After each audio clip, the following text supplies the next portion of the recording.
Alright. What is this? What in the world is this? What is all this? Okay. It's probably from a different, something different, I guess. I don't know.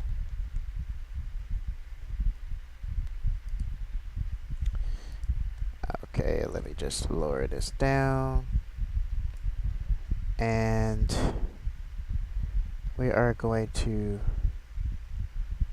show and tell. Okay. So, hey, what's going on?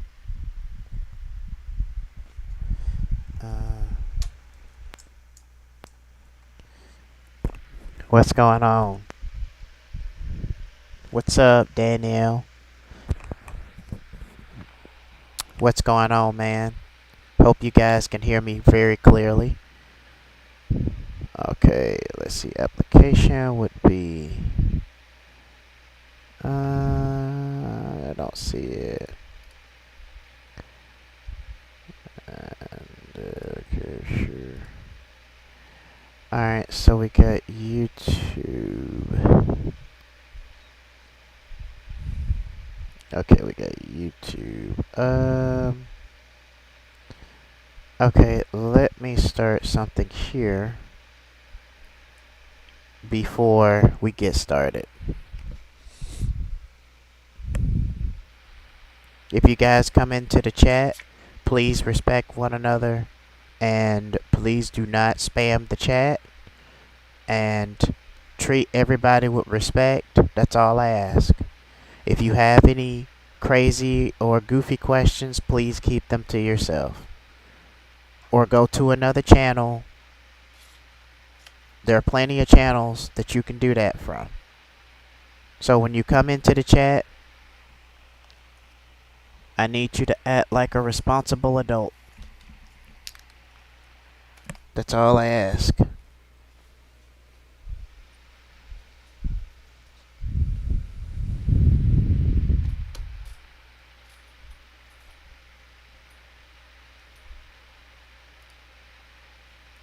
Alright, let me see. What was I gonna do? Oh. Oh, I see.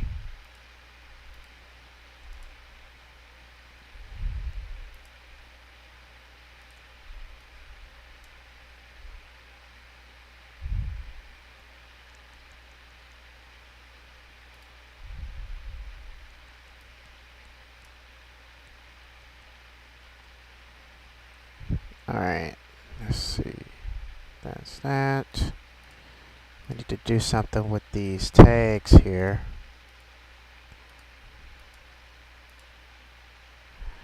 Alright.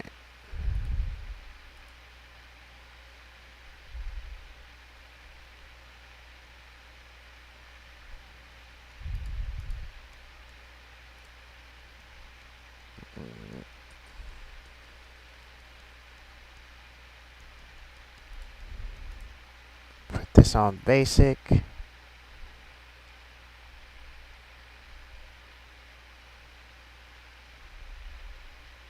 And I gotta do the same thing for the other stream as well.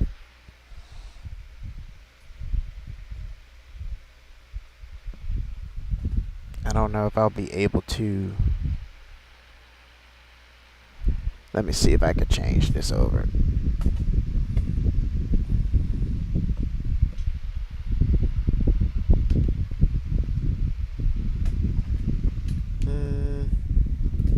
Maybe this will work.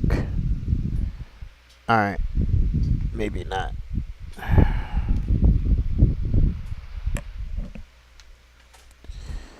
Okay. Maybe not. I just have to look over here and, you know. Alright. So, we are done with that. Now we gotta fix the same thing on this one.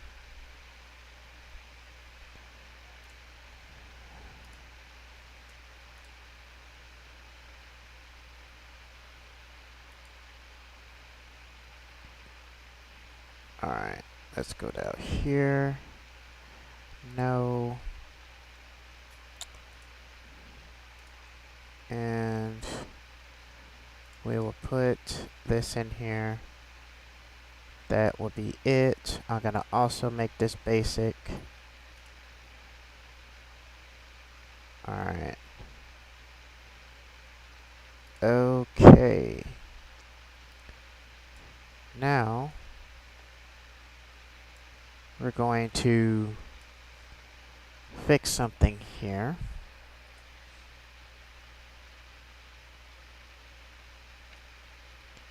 And for those of you who subscribe, I appreciate the subscription. Subscribe.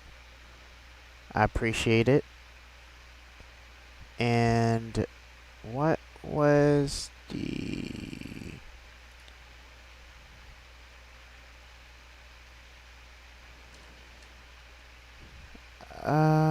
okay. So...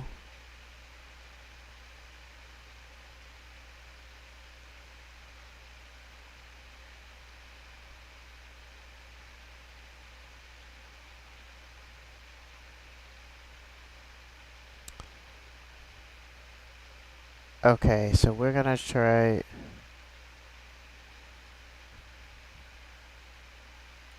yeah, we're gonna start with this one. It's against the law. Okay. And I gotta get into OBS, and here we go.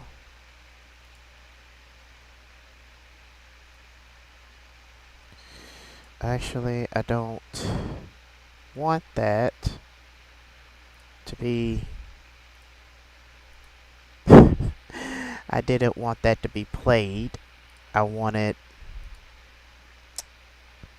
I didn't want that to be played. Okay. Alright, so that's not what I had in mind.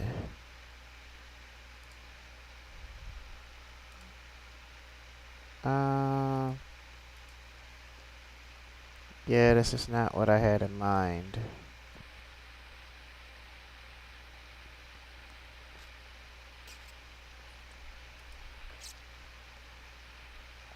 Alright.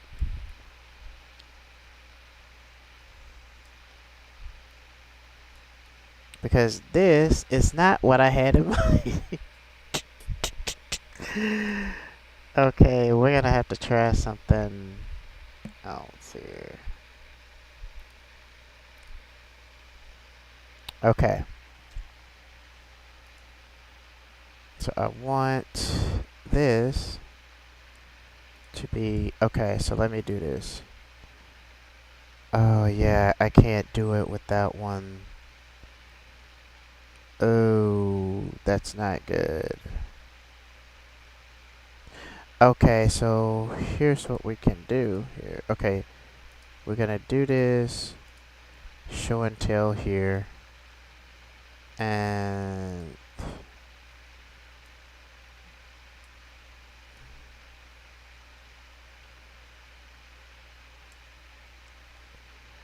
okay.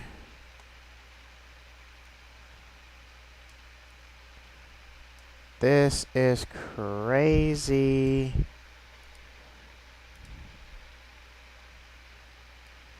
Alright. This is crazy. Okay, so we got this set up. You see how messed up this is crazy.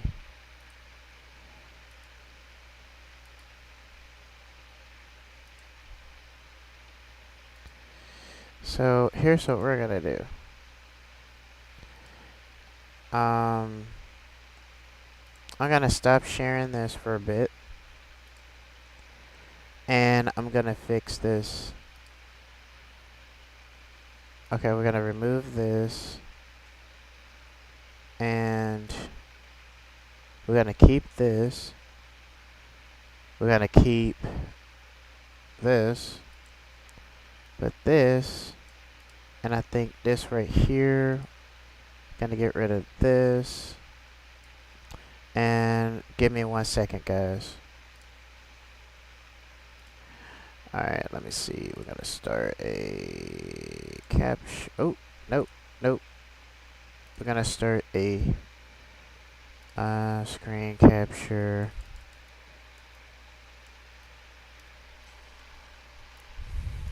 I'm gonna call it new mode.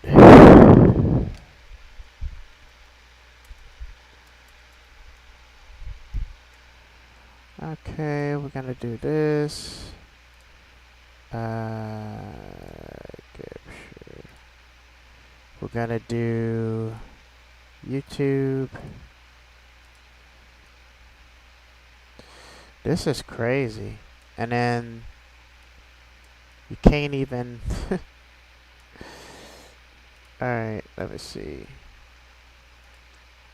Okay, so this right here, we're gonna have to get rid of this. I need to do another, because some reason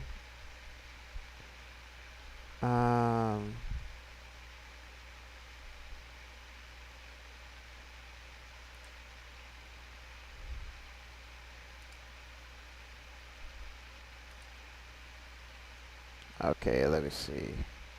Oh.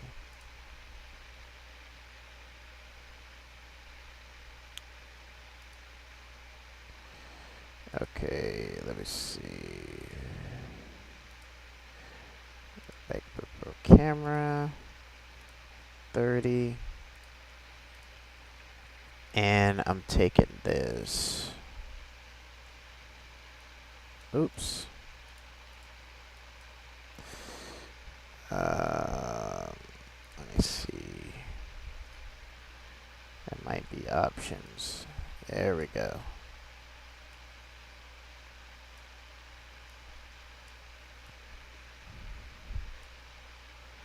Options. Okay, I can't go up on it. Alright. Let me see. Alright, there we go. Now we gotta figure out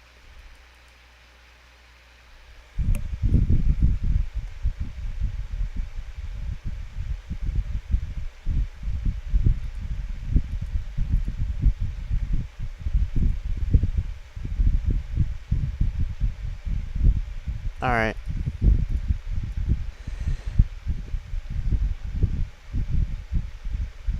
Okay. So now we're getting somewhere. Alright. Now let me test this to see if this works.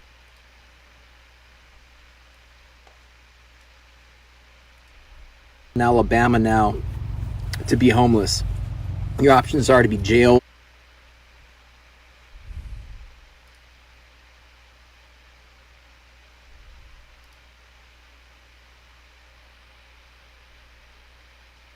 Okay.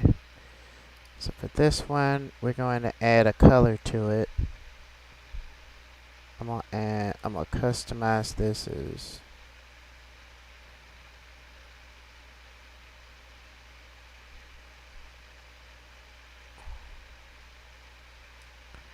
and then we're gonna hit that.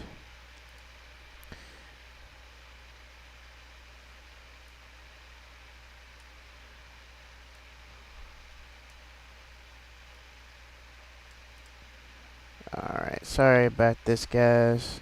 This is I'm gonna have to learn how to do that later on. Let me see. Ooh. Sorry about that. Okay. And this, we're gonna change this to a different color source.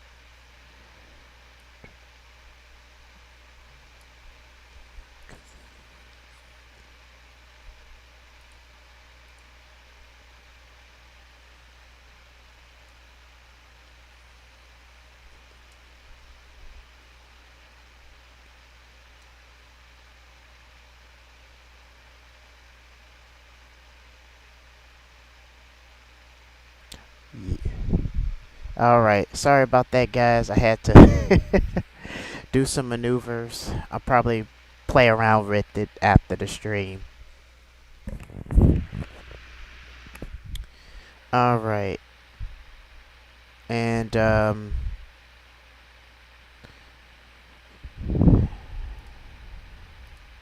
for those of you, not saying it's required or anything, but for those of you that want to show your support, the link is in the description,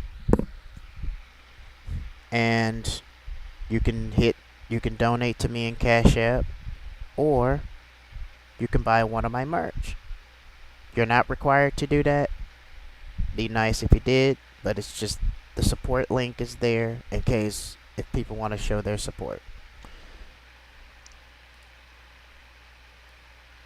Hold on. This ain't good.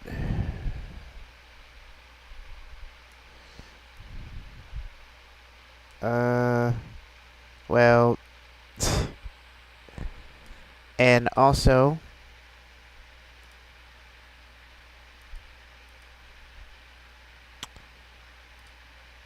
hold on for a second. And also, oh god, I gotta. I just wanted to set it to where the link is the QR code doesn't it's insane. Oh well. Anyway, so I can't do that, so for whatever reason.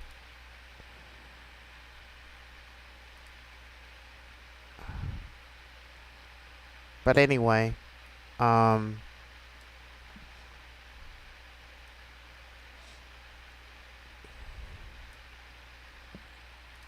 alright. But for whatever reason, I did post the picture in the link in the description below.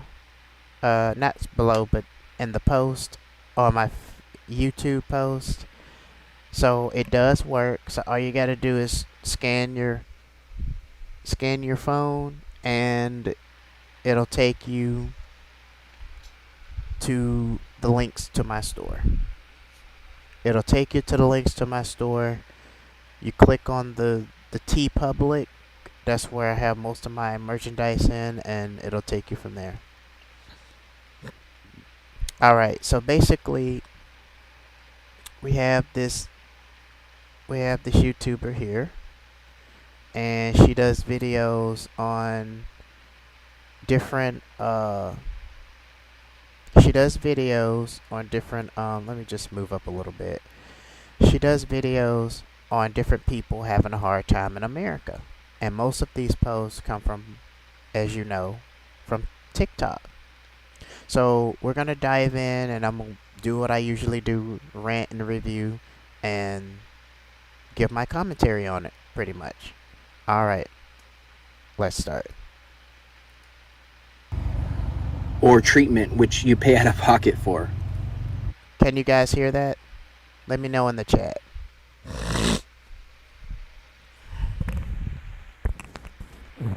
Let me know in the chat if you guys can hear that.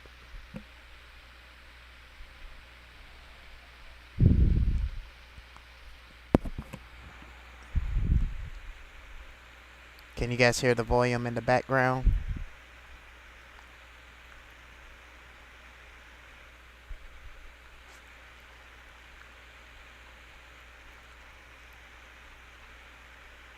Actually, let me check.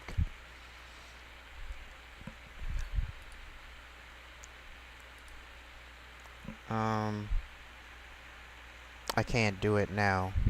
Crap. Give me 1 second. Let me check some right quick. Hold on.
Alright, guys. Alright, we will get back to this. Alright. So, here we go. Alright. Just want to make sure everybody can hear me. Oops. Clicked the wrong thing.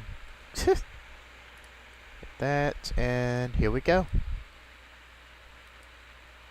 How are you supposed to pay out of your pocket when you're homeless? So living in a car or a van has been a solution for many people to combat the affordability crisis here in America for many years now. That's nothing new. But with the new bills that have been introduced to criminalize homelessness, a lot of people are getting worried.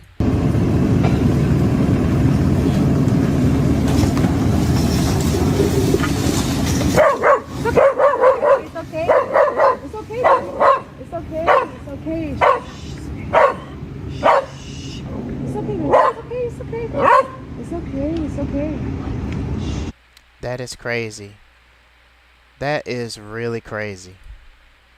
Well, there goes your home. Yep.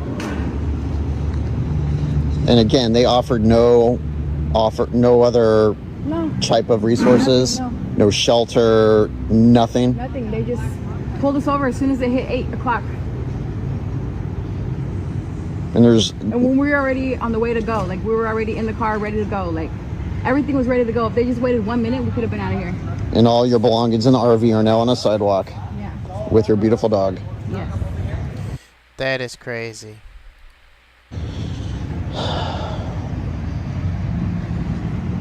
Well, I'm really sorry. I mean, that's how the law works, I guess, or I don't know. I really don't know. I just feel like they could have gave us 5 more minutes and we would have been out of here if they just would have got out of our way, you know?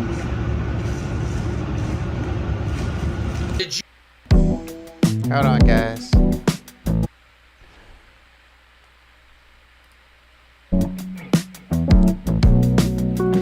Did you guys know that a lot of states here in America are starting to criminalize homelessness? Yeah, like the state of Indiana. They've made several laws against illegal camping in the city. Meaning if you're homeless and you're outdoors sleeping, you'll be arrested. But Indiana's not the only state to do this. Several states. That is crazy.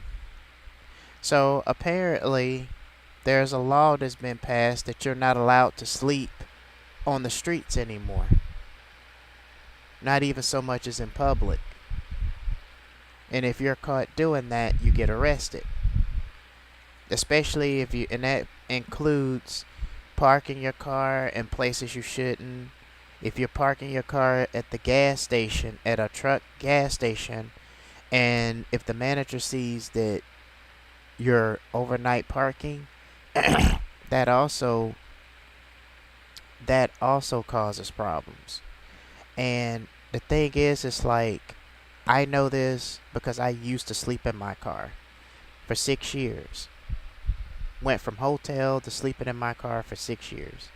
And I used to sleep at truck and gas stations a lot overnight. And most of the times I would go to the hold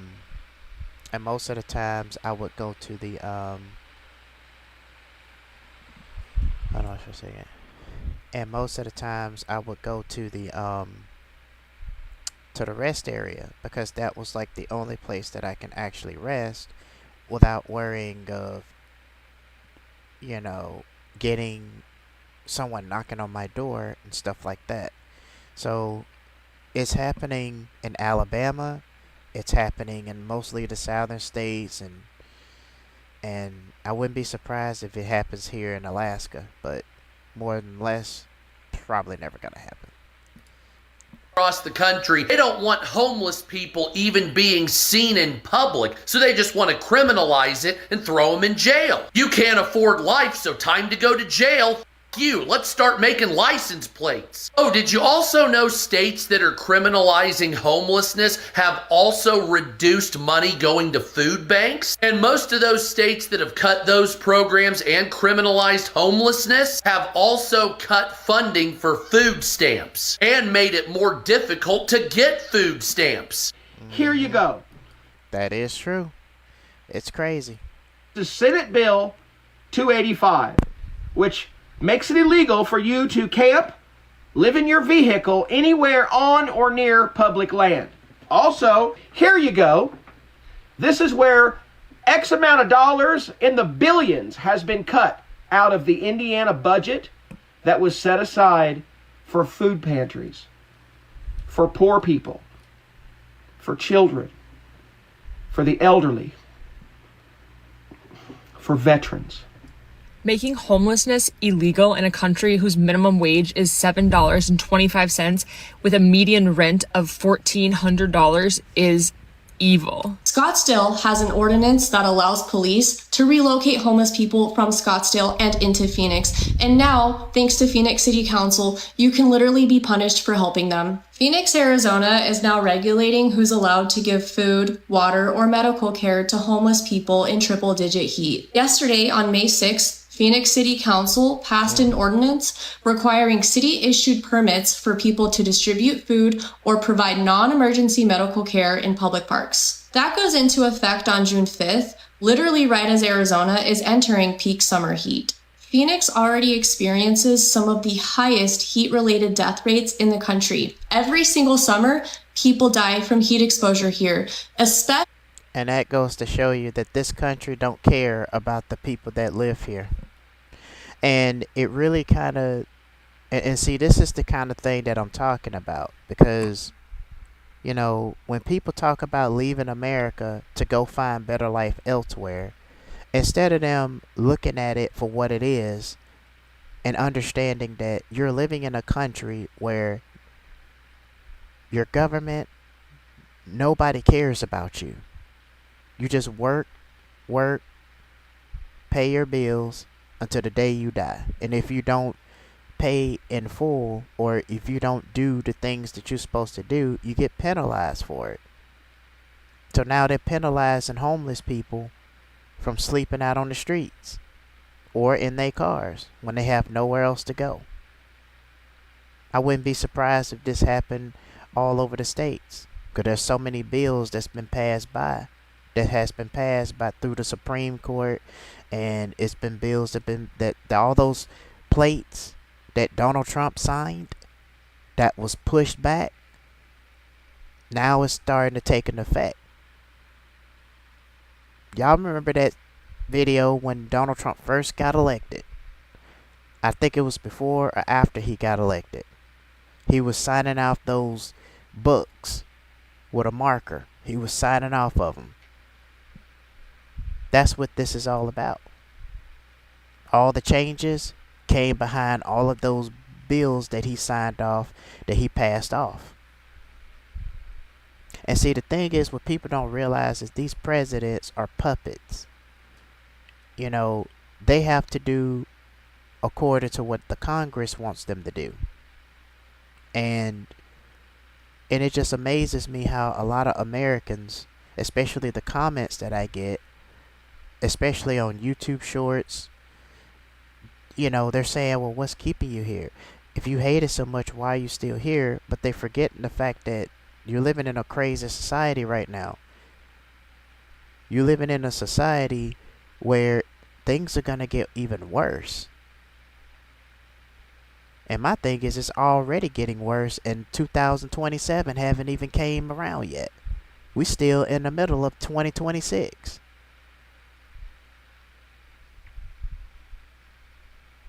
And this is why I kept telling, if people got the means to do it, I would just leave America altogether. I'm just keeping it 100. Because America is not the place to live anymore like it was back 40 years ago.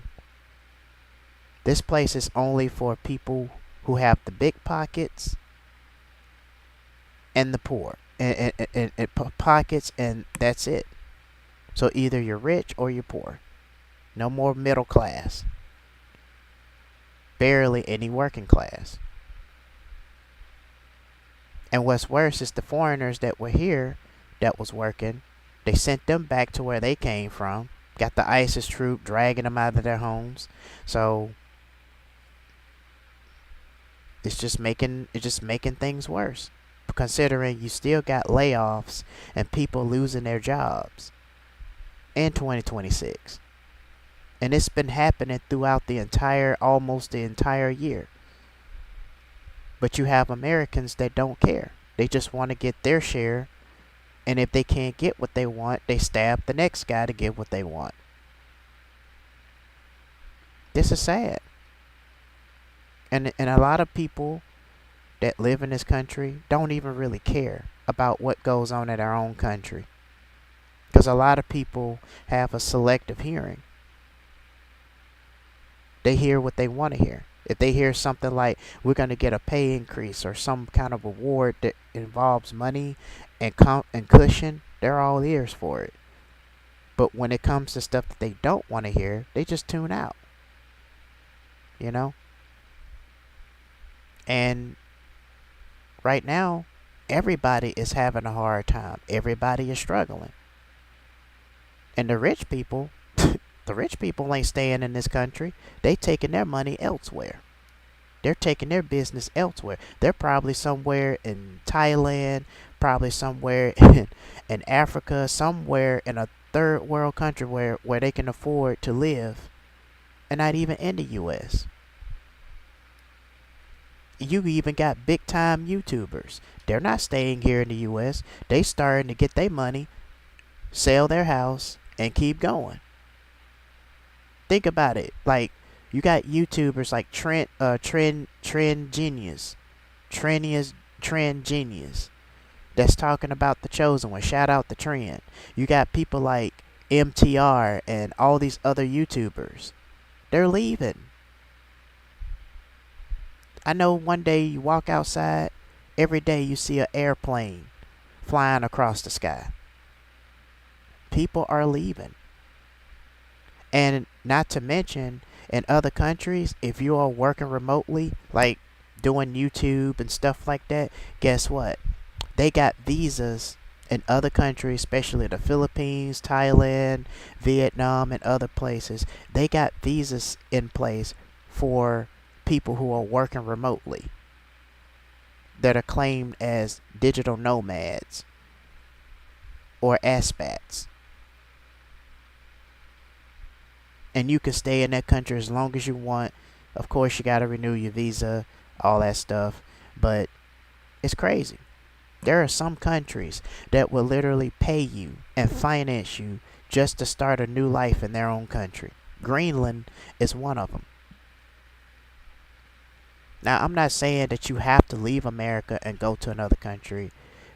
And I can understand that people don't have the cost. They don't have the necessary, means to do that. And that's totally understandable. However, if you have the means to do it, please do it. America is the place to make money, to work until you die. It is not a place where you can live and enjoy life. It's not a place where you can make friends and build connections and go to other places and hang out. These jobs are designed to break you, like I said in recent videos, to break you, to stress you out, to work you down, and to call you in, to overwork you, and to underpay you. That's what these jobs are designed for. The way this system is set up in America, it's not set up for you to succeed. It's not set up for you to get ahead. The only thing it's set up for is for you to work like a slave to pay bills. That's all it is. Think about it. If you ask yourself, when is the last time you ever went on a real vacation? When is the last time that you ever went to the movies? When is the last time you ever went to the mall to see what's going on? When is the last time you even just stepped outside to breathe? Every time you look around, you gotta pick up another job. You gotta work this many hours. You gotta work that many hours. And you're already tired. You don't have nothing else to do. You ain't got nowhere to. You ain't got no time to stop and talk to nobody. And some people just stay in their fantasy world. They stay in their comfort bubble. Meanwhile, people like you that are watching this video are stepping outside and you see what's going on. But you have other Americans that's still living in their comfort zone and in their bubble. They don't have the slightest idea of what's going on. They don't care about what goes on in their other countries or in their own country. They'll sit there and fight you tooth and nail to talk about how bad it is and how you want to go to another country. And what do I always get? Y'all read the messages on that I get on TikTok. If you don't like it here, why you still here? What's stopping you? But then when you got situations like what this lady is talking about on the screen, people just ignore that. And you got landlords, they stay in their comfort zone. They don't care about the economy collapsing. They just care about getting the bottom line, and that's it. They don't care about other people that are struggling and trying to meet their fair share. They don't care about that. So why waste your time explaining? Because the thing is, there are a lot of landlords that will throw you out on the streets and think less about it. That's no different than somebody cutting your intestines and feeding them to you. These people in America are cutthroat.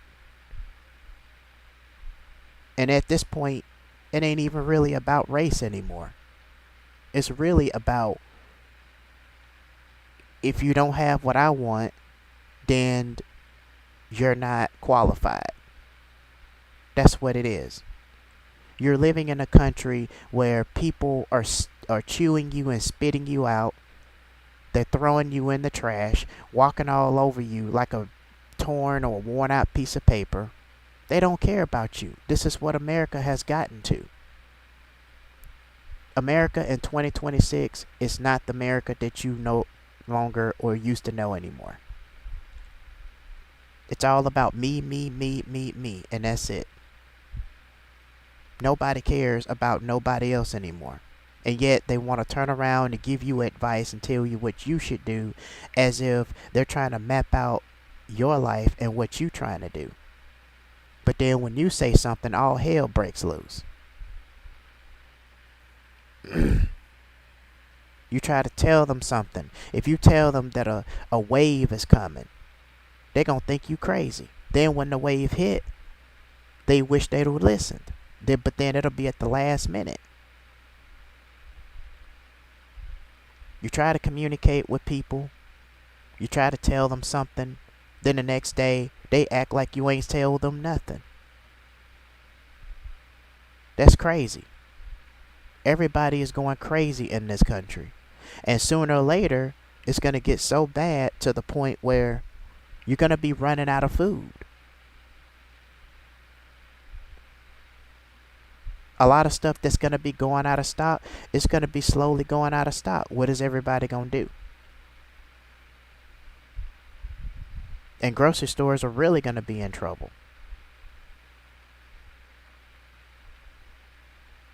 So everything that's going on in this video, people don't sit down and they don't do research. They don't look at videos like that. They just look at it and be like, oh, well, maybe they just pretending. Maybe they just acting like something is happening. But then how are they pretending?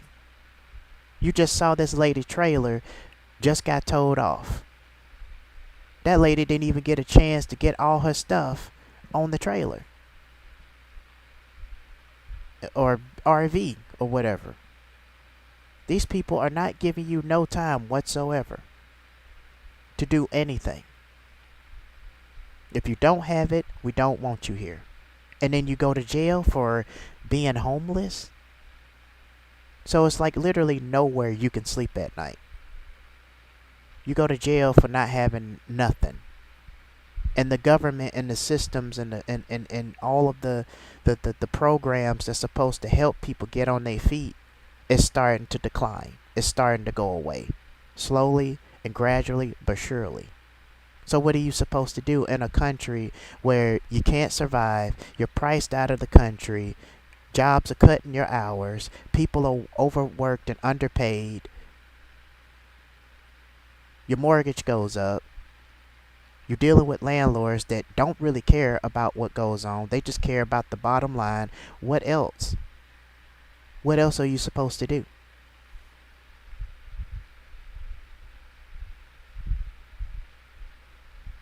At this point, so for those of you that don't have the means, I totally understand. But for those of you that do have the means, I would suggest looking for another country to go stay in. Because America is just not it. Everything is terrible. The dating scene is terrible. The people here are terrible. Got agendas. The food here tastes like garbage. You know, you go to the grocery store and there's some food that is spoiled. The fruit gets easily spoiled, molded, especially the strawberries. Nothing in there tastes fresh anymore.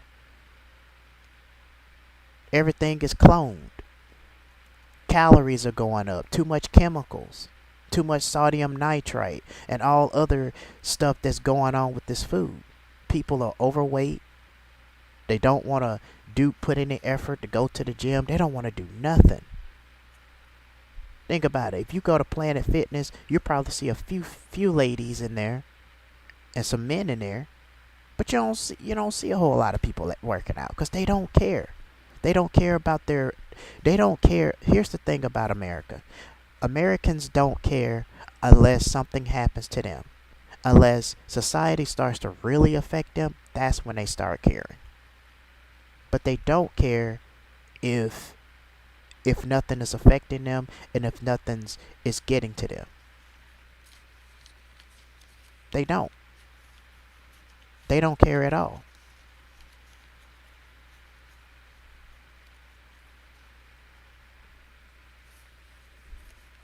And my thing is, people over here that do got money, they wasting their money on expensive cars that's got cameras and if you don't pay your car note, they got it set up to where the car will drive itself back to the lot. AI is taking over. So what do you do in a country like that? Nothing. There's nothing you can really do. And sometimes it's just best to start a new life elsewhere.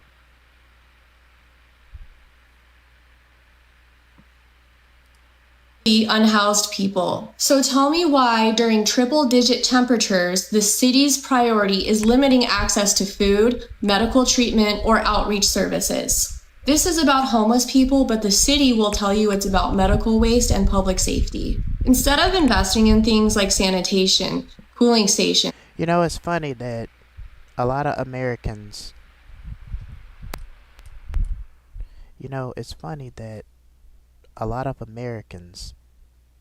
they make excuses for the reason why things are getting worse. Because they don't want to put in the time and the effort just to help the people or to put something in place in case something goes wrong.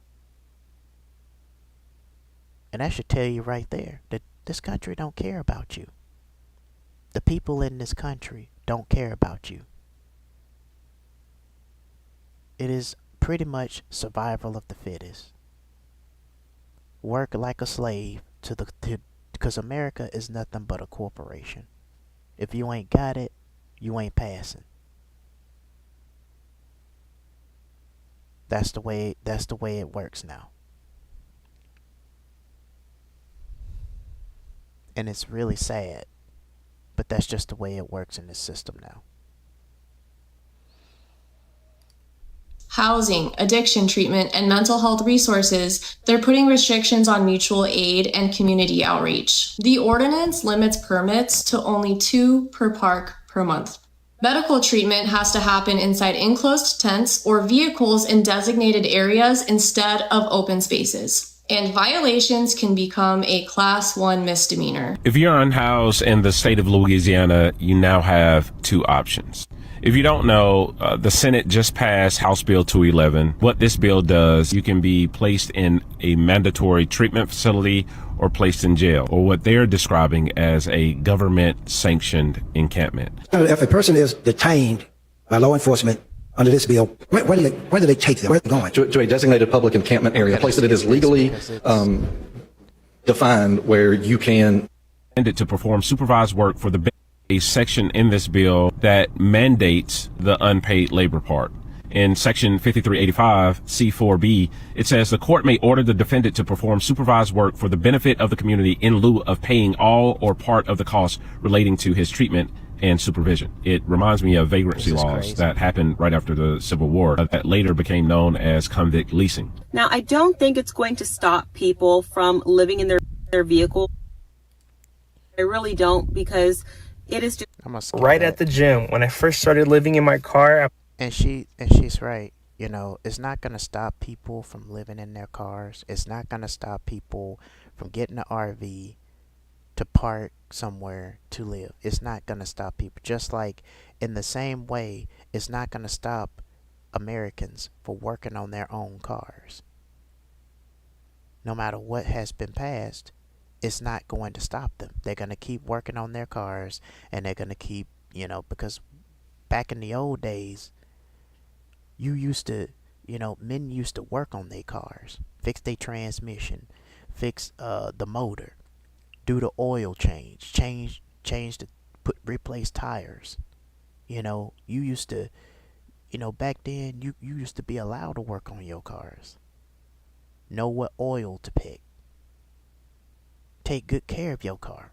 But now we're living in 2026, where now in America you're losing. It's no longer a freedom, a land of the free anymore.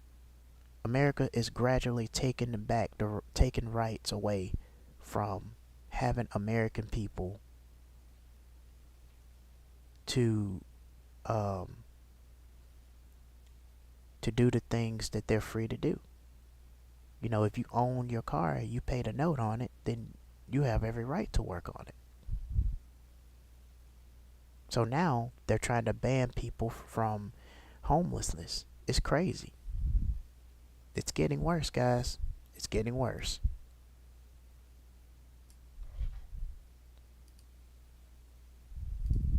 outside the gym, there's cars going in and out. They think you're at the gym, they're not going to bother you. Number 2, parking structures. Sometimes you got to pay an overnight fee for these, but honestly, it feels the most safe. I did this when I was in LA. Parking structures are my favorite places to park and sleep. Number 3, right outside an apartment complex. Don't take anybody's spot. Find a place where you could just park, cover your windows. No one's going to bother you. My thing is, I don't even suggest parking at a Planet Fitness or any public parking lot. I don't suggest doing that. If I was living in my car, when I was living in my car, I park at the rest areas. And it's usually on the interstate. You know, when you're going 45 plus miles from another city to another city. That's what I used to do when I was living in my car. And there were times I would sleep overnight at the gas stations, at the gas truck stations. But for the most part, majority of the time, I would do the rest areas. Because, I mean, you never know what's going on. And then you got security in certain places too. And, you know, you can't just park there if because security guard will see what's going on. I remember one time I went to my job because I work as a security guard at one time at a hotel. And the hotel that I was posted at, somebody called the police while I was waiting because I had a pillow up there, had all my stuff back there, and I was just, propped up, just relaxing, playing on my phone and stuff. And the police came, and he got the flashlight in my face, and I'm just like, what happened? Somebody called and said, and I said, yeah, I'm a security guard. I was told to come here, and I'm the security guard for the night. And so when he saw that I was a security guard, he was like, okay, cool, all right. I'm telling you, people, it's crazy. Number 4, this is where I've stayed at most of the last couple months, and rest stops. They've been super perfect. There's a restroom nearby outside the train station rest stop. It's been perfect. And lastly, number 5, grocery store parking lots, Walmart parking lots. If you see a camper out there, it's a good place to park. Good luck out there. I got people. I I doubt that there'll be any campers in the grocery store parking lot. But there are a lot of campers at the rest area. The rest area is pretty much the safe point.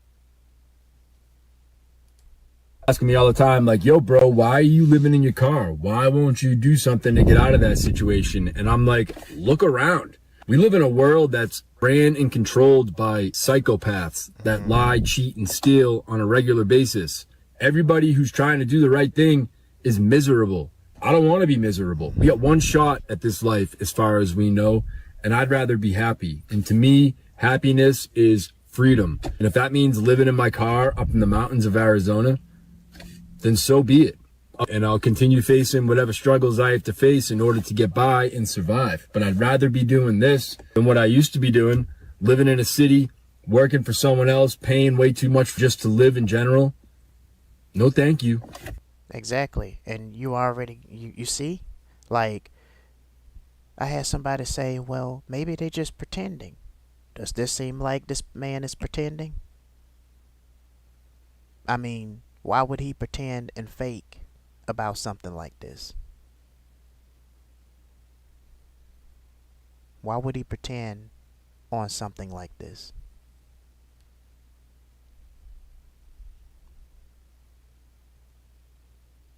These people are actually going through it. And you can tell by their expressions. You can tell by their body language. You can tell they're going through it just by looking at them. And I don't blame him. I mean, whatever's you got to do in this life that we living in, you got to do what's best for you, because we have people in the office that are greedy. And they will take anything that they can. It's like taking a towel rag. You're trying to squeeze it dry until every drop of water is squeezed out of the towel. That's just the way they're treating this country. Not to mention that this country and your tax dollars is going to other countries. And you're not even going to half of the time get to see your tax dollars. But they expect you to file your taxes, and they expect you to pay your taxes. But you never get to see any of it.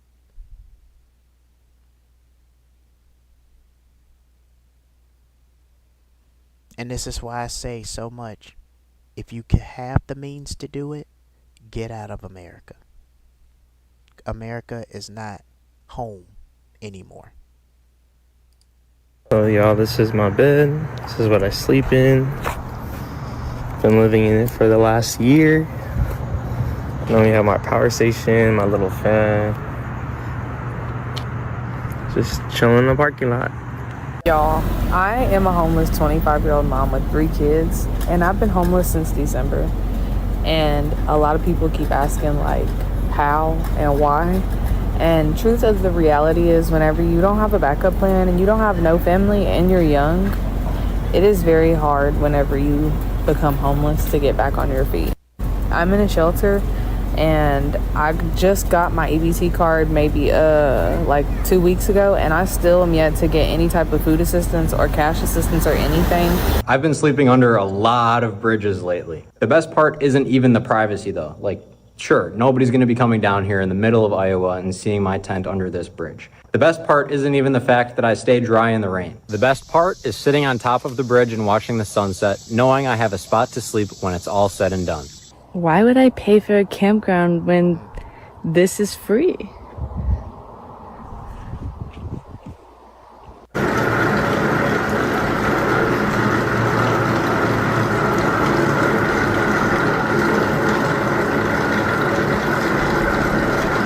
People living in storage units, they're doing everything they can to survive. And yet, people are like, well, maybe they're just faking it. Really now. You know, when people make statements like that, it just shows that these people are blind and they don't understand what's going on in their own country that they live in. And they think that because they're supposed to know what's going on, they write it off as, well, there's nothing we could do about it. You're just making excuses. Like, but you got to understand what's going on in the country you're living in so you can be aware, so that you can prepare for what's coming. And then one thing I can say is, for those of you that are watching this, okay, and you already know what's going on. You already know, as I said in past live streams, you already know that there is the cost of living, groceries. I mean, sooner or later, it's going to get to a point where we're not going to have any food to eat. And I'm not trying to say this to fearmonger anybody or nothing like that. I'm just telling it like it is. And to make people not only share my experience, but make people aware of what's going on out here. You know, because there's so many distractions that's going on in this country. And it's distracting you from what the real problem actually is. And right now, with everything that's going up, and it's even impossible, I can't even really give you guys any suggestions at this point, because everything is so expensive.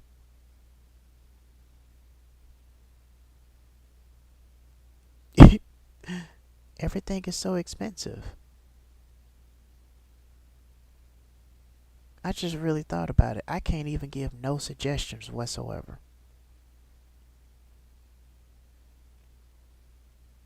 Not to mention unemployment. They cutting down on how long you can be on unemployment. It's crazy. It's like, what can you do? You're literally living in a country where you have nothing to benefit from. And things are changing at an all-time rapid high. A lot faster than I anticipated, to be honest with you. This is crazy. This is really sad. It's really sad.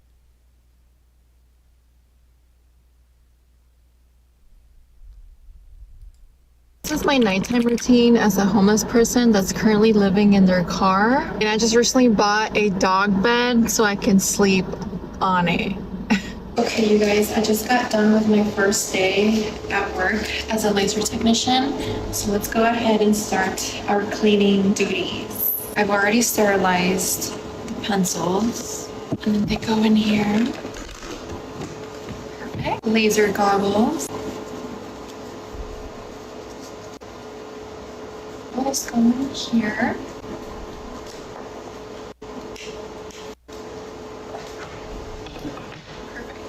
Let's turn off the laser. Perfect. And the key goes right here. Okay, everything's clean. Okay, you guys, I just got done with work and I am currently at PetSmart because I am planning on getting a dog bed so I can put it in the back of my trunk so I can sleep on it. And no, I am not getting a dog. This dog bed is for myself, so I don't have to sleep on a hard surface in my trunk. Damn, why are they low-key kind of expensive? Like, damn, $42 for this tiny little thing? It's not even like... That's crazy. Even pet stuff is expensive. I just don't see how people can have pets when everything is so expensive. It's like raising another child that you have to provide for.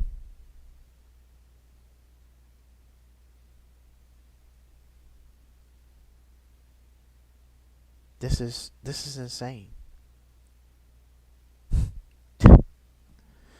This is insane.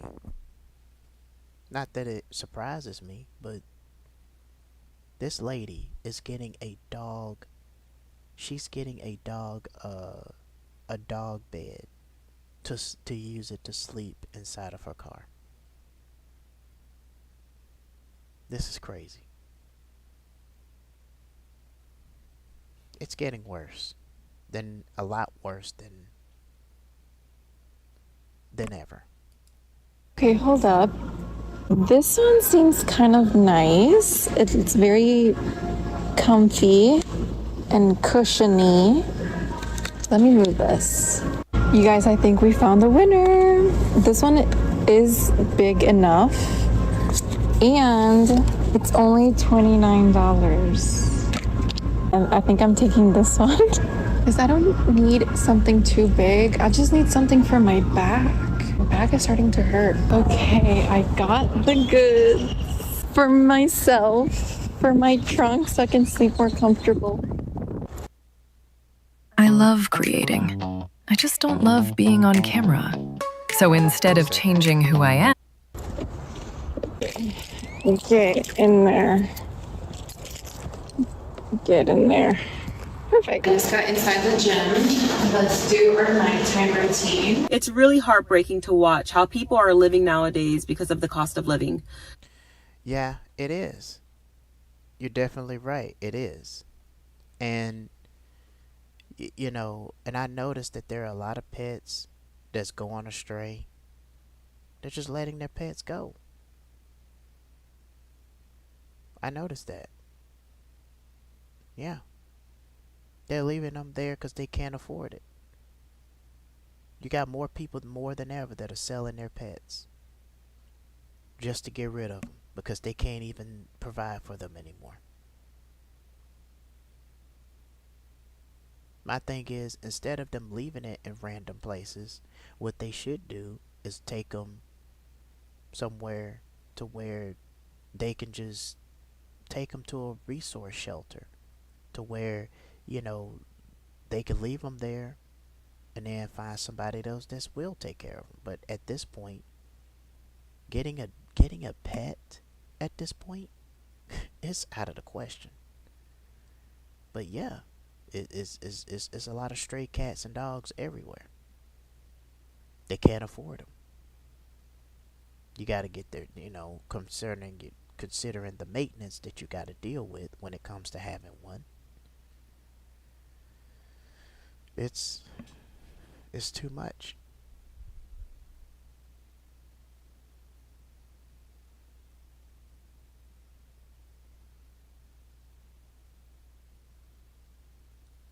It's too much. Alright, so we're gonna get to, give me 1 second.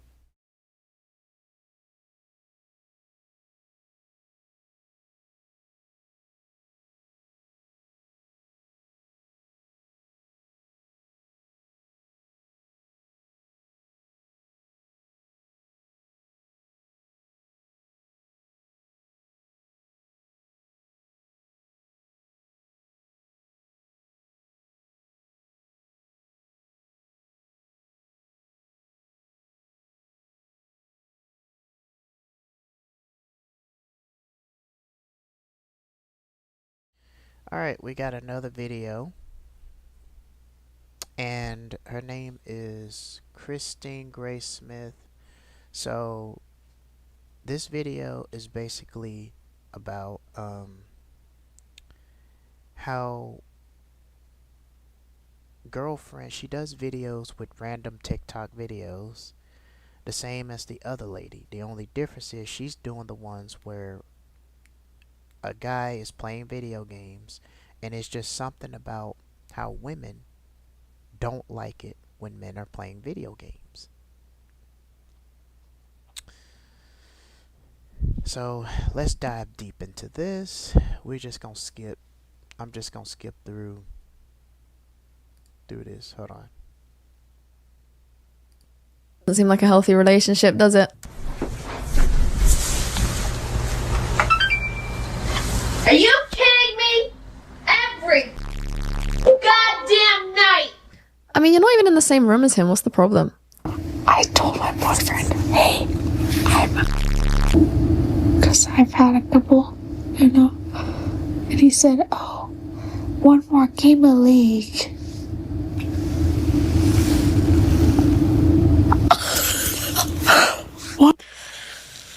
Clearly, that. You know, and here's the thing about this is like being in a relationship in America now is starting to be a prison because a lot of women don't respect the things that men like to do that will make them happy.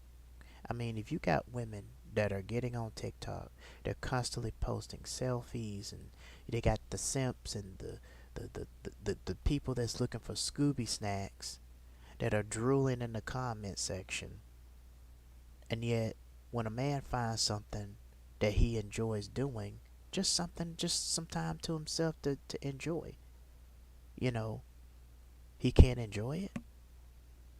It's always got to be him wasting all his time on her. It's crazy. Problems going on in that relationship. One more game of League. I'm on the couch. Are we kidding? Are we joking? Why post it on TikTok though? Why? Right. And you know, I agree with her. Like, some stuff you shouldn't even post on TikTok. But you know, women will post just about anything. They always posting, crying about where all the good men are at, why they're not approaching them anymore. Now, they're posting videos and they're recording doing stuff like this. Hold on, can you even see? For Fortnite. Stop. For Fortnite. Dude, wait. Ryan. Okay, obviously. Give me a second, babe. No! See, I'm very much of the belief if you have a problem with something someone is doing, like, let's be real, there are a lot of guys that will prioritize video games over. And you can tell that this young lady is from another country based on her accent. Relationship, in which case you have to ask the question why. But you can go about things in a proper way. You know, you can express that you would like to spend more time with someone, and can you allocate time for that without having to, you know, encroach upon their right to spend their time how they want. At the end of the day, if a guy is wanting to constantly play video games instead of spending time with you, then the question you should be asking is what's going on in the relationship to create that dynamic. That's my belief. OMG, he's mad. Are you kidding me? Oh, this is not healthy.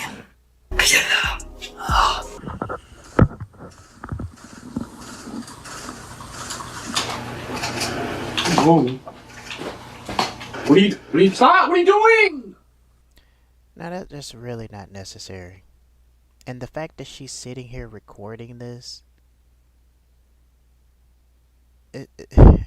what reason to do that when you can just communicate with each other and just say, you know, let him play, or at least enjoy the game with him.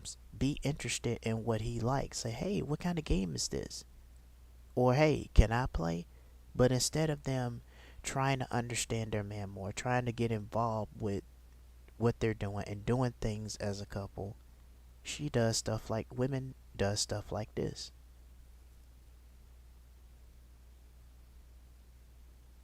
They do pranks and other stuff.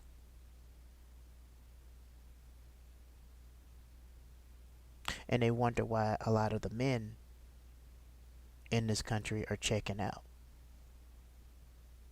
It's just they get so agitated because they don't like men playing video games, and they write them off as being lazy. They write them off as, you know, just don't really have a job. But then what if they're doing gaming content? What if they're on Twitch? What if they got YouTube channel and they got approximately 48.75 million subscribers? And they're making good money. Because, you know, you got gamers that are making bank just playing video games on YouTube. doing walkthroughs, speed runs, everything. And the sky's the limit as to how much money you can make on YouTube, with it being the biggest platform in social media. But see, the problem with American women is it's all about me, me, me, me, me. What I want. I want you to do this. You got to be doing this and doing that. But then it's okay for them to play with makeup. It's okay with them to post videos and post Instagram reels and post Instagram and Facebook selfies. It's okay for them to be on the phone. It's okay to stay glued to their phone when the man is trying to get some attention. But then when it's the other way around, it's crazy. But see, if the situation was reversed, all hell would have broke loose.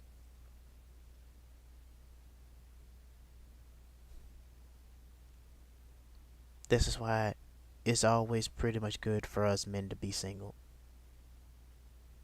Because it's like getting into a relationship in America. It's like giving up your freedom to be enslaved to doing what the female wants you to do. And then if you don't do that, they'll tease you, they'll throw shaming tactics, everything. This lady just said, you want sex or Fortnite? This man can't even enjoy life. It's sad. What are you doing? Why'd you do that? And recording. This is just like childish stuff to me. I don't get it.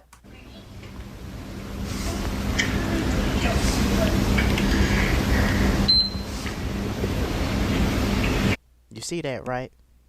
He gets on the game, she on the phone doing selfies. But then she acts surprised because he on the game. You see what I'm saying?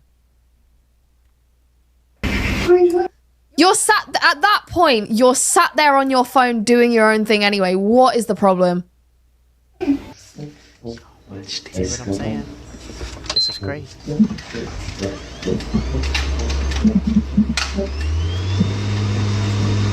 Babe, seriously? This is what I don't get. If you're hanging out and, you know, the guy just stops hanging out with you to go and play a game, obviously I think like that's quite rude. But you guys, like, if you're living together, you're doing your own thing. Why can't the man spend his time how he wishes to spend it? It's all about open communication, and the problem is that a lot of these videos I see, they are happy to do their own thing and scroll TikTok by themselves, but they're not happy for you to do literally anything by yourself. And then another thing too is they want to be in control.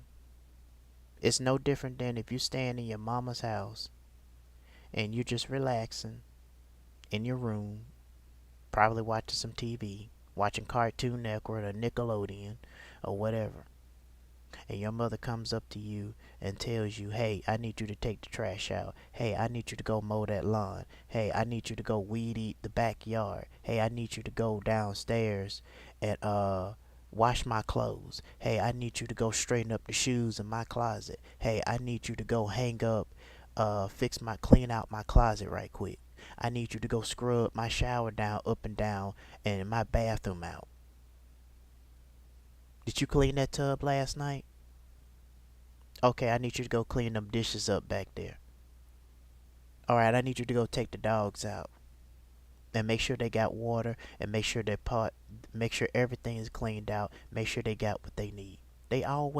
It's like they always having you trying to do something. It's like they don't want, it's even worse, almost secondhand worse than working a job. They just want you to work. They just want you to always do something. It's always about them. And instead of them, like the lady said, opening communication, instead of them communicating and really doing stuff together as a couple, maybe she should get into gaming, get into some of the things that your significant other likes to do.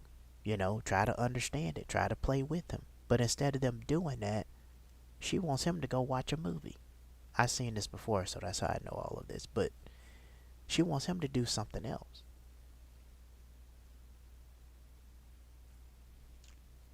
actually video games, because often guys will play video games with other guys, and I don't know why that winds women up so much, but it really does.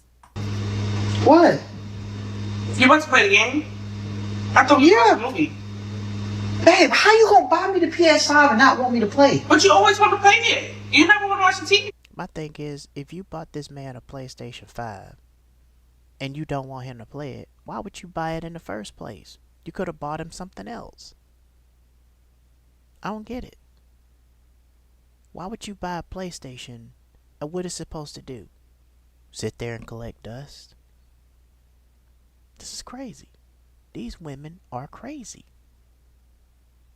They do not want anything that a man finds enjoyable. Women do not like it at all. They want us to be stoic. They want us to be miserable. They want us to be working like slaves at a job every day. They want us to finance their lifestyle. They don't, anything that we find that's happy, that we want to do, they take it away. You can't even hang out with the boys anymore. That becomes a problem. But it's okay for her to have a girls' night out. It's okay for her to go out and do what she wants to do. Wearing revealing clothes with her breasts hanging out. Look like they're about to pop out of her shirt. You know, wearing a really too short skirt. Wearing clothes that is twice as too damn tight on their bodies. Thirst trapping. But then if the situation were reversed, it's a problem. Now, if that woman, let's say the situation was in reverse. If that woman, let's say she was a gamer, okay, and the guy wants to spend time with her, and he put in a reservation for dinner, she would lose her mind. This is crazy. And then they sit up here and they make TikTok videos, you know, wondering why men don't approach anymore, why men just lost the desire to want to be in a relationship because of stuff like this.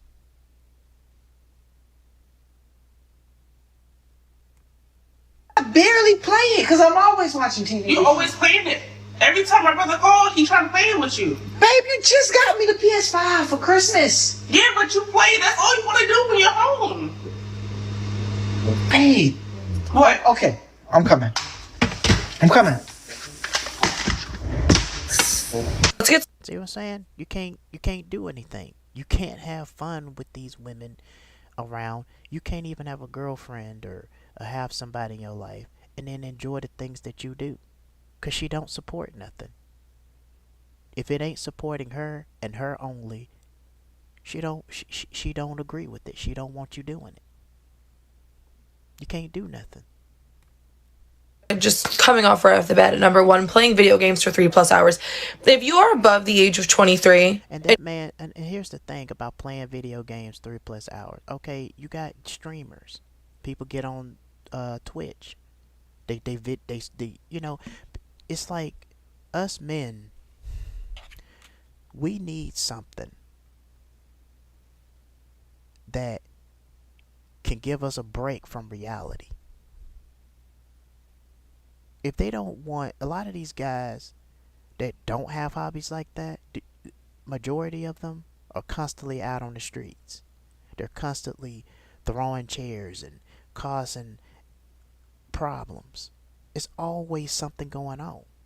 But this man ain't doing nothing but playing games. She could have sat with him and say, hey, what kind of game you playing? We were going to watch a movie today, but hey, let's play a game together.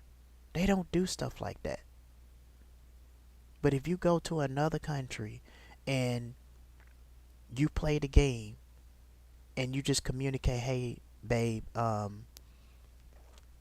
today I want to do something different. I'm going to play the game. You want to come and join me? And then maybe later on we'll sit and watch a movie or something. But Americans don't do that. They just, it's like, it's all about what she wants. And if it ain't about her and what she wants, then it's a no-go. All hell breaks loose.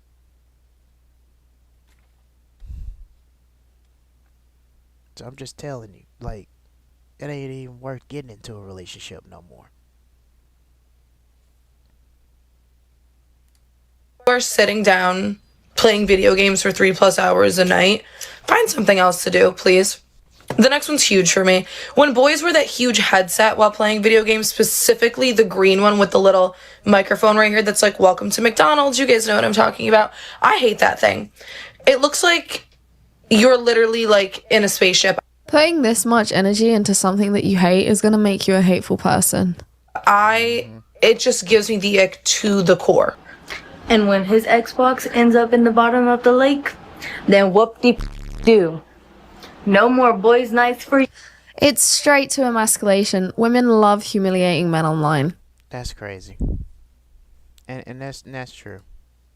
But if it was vice versa, all hell would break loose. Yeah. You. Yep. Should have given me attention while you had the chance. Whoop-de-do. If you're that unhappy, just leave. If you're that unhappy, just leave. Why do you have to ruin something that someone else gets enjoyment out of just because you're not getting the enjoyment you want? That's a you problem, not a him problem. Baby, if you love me, you would get off of your game right now.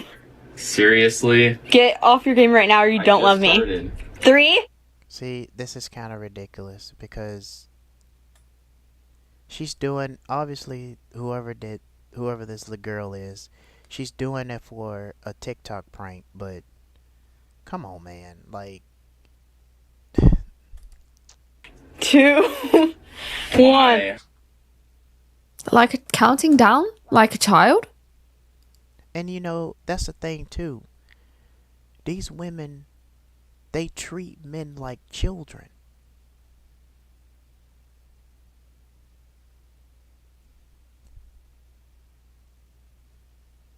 My thing is, it's just people put just about anything on the internet these days. And half of these women don't even communicate. They don't do anything. They just come in there one day and they're just like, you on the game? Why you on the game? What about me? They want you to work your ass off. Take them on a $5,000 shopping spree to buy everything that they want. They just using you to do what they want you to do.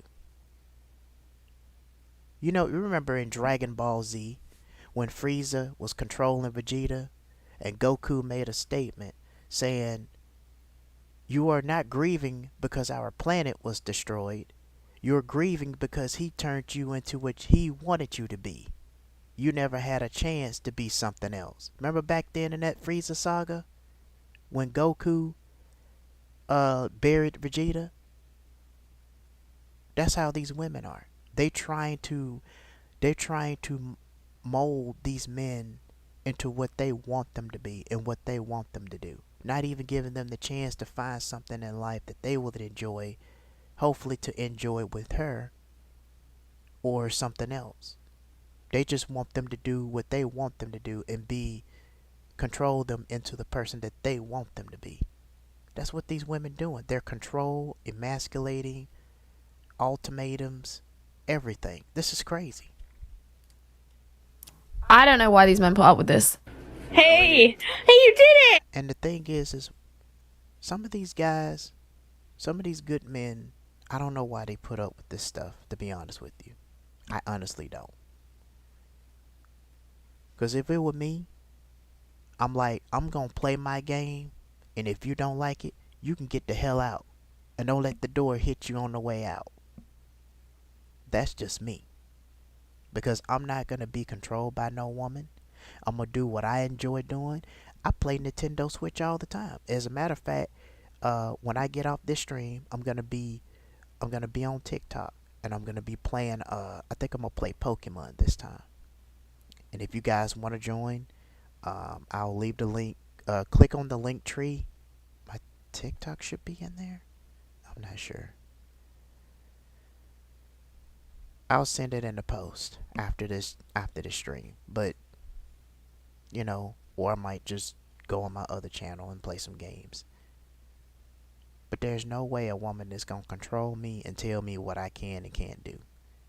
If I'm going to play on my Nintendo Switch, I'm going to play on my Nintendo Switch. You don't like it, you can get the hell out of my house. And don't let the door hit your way out. Go find somebody else that you can control. Go find somebody else that you can, that you can use to do your shopping sprees and drain money out of. Go find somebody else for that shit. Because I'm going to tell you right now, that's how I am. In this house, if I play video games, I'm going to play video games. Now, if you want to do something, then you're going to do something on my terms. Or we can sit down, we can communicate, and, if it's anything that you want to do. But if you're over there on TikTok and I'm playing the game, don't start that shit with me. That's how I would be. You just have to not let these women put you in a spot where they want to control you, because they will control you.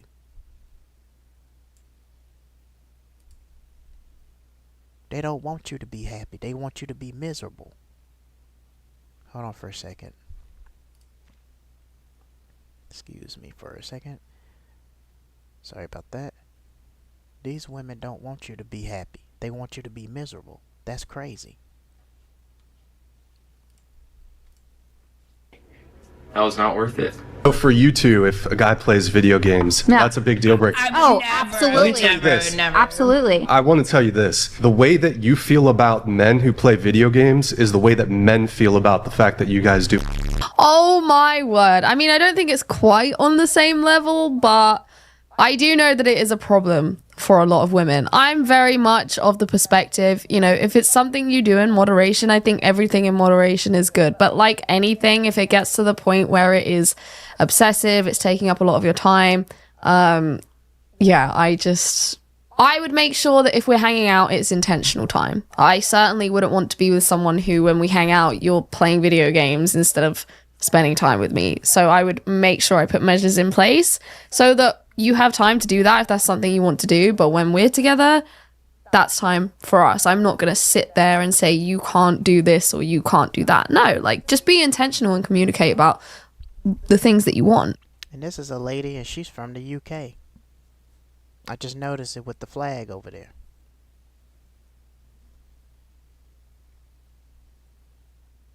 You got women overseas that are more understanding than women in America.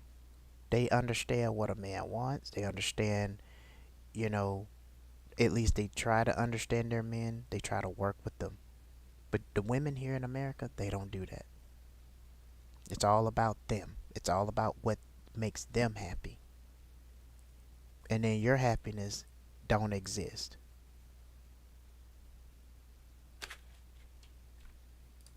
You don't get off the PS5 right now, I'm breaking up with you. I like this one right here. Now this guy said, you know what? Screw this. I'm not doing that. Check this out. Hey Meta, take a photo.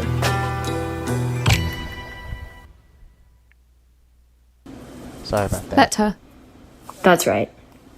That's right. Why the patronization afterwards as well? First emasculation and then patronization.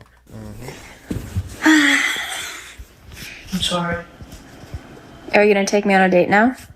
Yeah. I was planning one. I have one planned. Really? Where were you gonna take me? To your favorite spot. Like the really nice restaurant? The one that you really like. I want Wagyu. That's exactly what I was thinking. Yeah. Yeah. Are we gonna go shopping? I think this is a skit, but it's not funny because it's probably true for a lot of cases. Shopping before so I can go find an outfit? Shopping too, What? Are you being for real? Look at me. Go ahead. Look at me. Look at me. Are you serious right now? I'm not no bank. Get off. See that? This is what women want you to do. They want you to take them on dates. They want you to take them shopping. They're just basically, this is what they do. They want to use men to soak them out of money and get them what they want. And then they turn around and all of a sudden they have a girls' night out. Oh, we're going to go hang out with the girls and blah, blah, blah. But you can't even do nothing that you want to do. That's crazy. Shout out to this man for standing up for himself. For not folding. This. Get off! You know what? Straight to the physical attack. Again, imagine if it was a man doing this. You don't tell me what to do. That's the thing. No, don't. This is crazy. Why? Because this is all you do. It's not. It's all I have. That's really sad, isn't it? It's all I have. It's the one thing he enjoys, and she still wants to take that. Burn it all, then I'm gonna tell you, burning it all, then. I just figured out what the equivalent to this is. When a girl is doing her makeup, if a guy was to come over and like ruin her makeup halfway through, guys should start that trend. They should start that trend and just play it off as haha cutesy, so funny, like the girls do on TikTok. Let's see how that goes down. You want to see rage? You want to see people flip out? Interrupt a girl while she's doing her makeup, like ruin it. If she's doing her mascara, like push the mascara so it like smudges on her face. That'll get her going. All day. Burn it down your coat. Stuff, man. Oh my god! Oh my god! Hello? Oh my god, bro! I know you just didn't.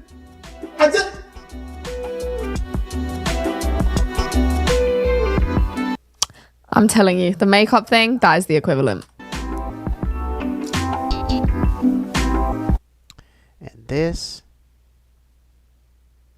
is what men have to go through in this country today.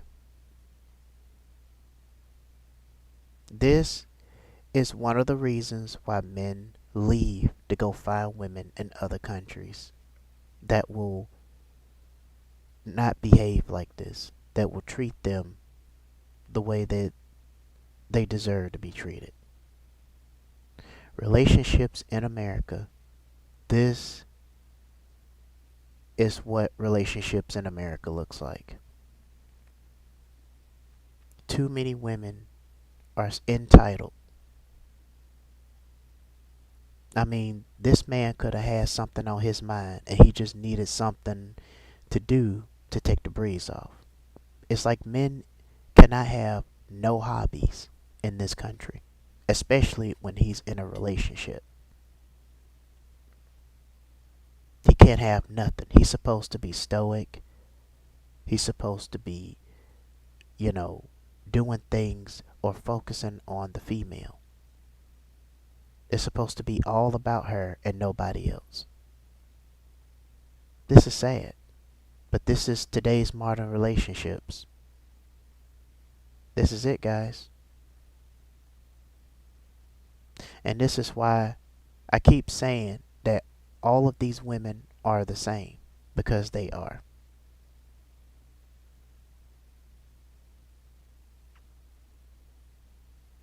They only care about them. They don't care about no one else.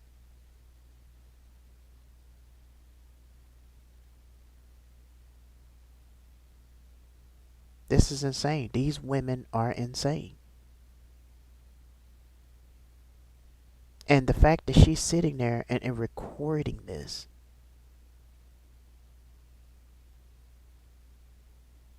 If somebody really loves you and cares about you, they would never do stuff like that. There could have been other things that she could be doing right now. But she decides to do this.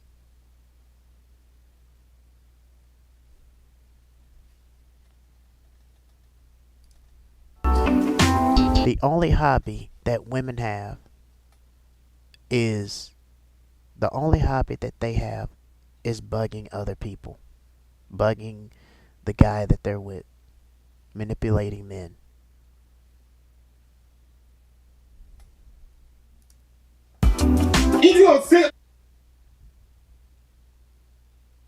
Now, if this was the other way around, all hell would have broke loose. If this was the other way around, and if that lady was sitting there and she was a gamer, and he was living in her house, and he did something like that, she would kick him out in a heartbeat. You ain't just do that, Tom? And it shows the double standard that we have in society. Oh my, baby, why didn't you cut my off, man? Oh my God, bro.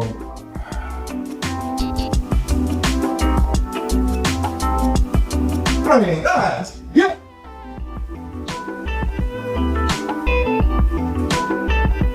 Hey, move your tail off. Dog. Get it, damn, no. Step out the living room. Look, step out, bro. God, how do you do that? What is wrong with you? She would rather spend her time doing this and create all of that tension for the rest of the night than just let him finish the game and say, hey, babe, do you know what? Like, I'd really like it if we could spend some time together. What can we do that's going to be interesting and fun enough for you that we can do something together? But the thing is women don't want to do that. They rather just cause problems.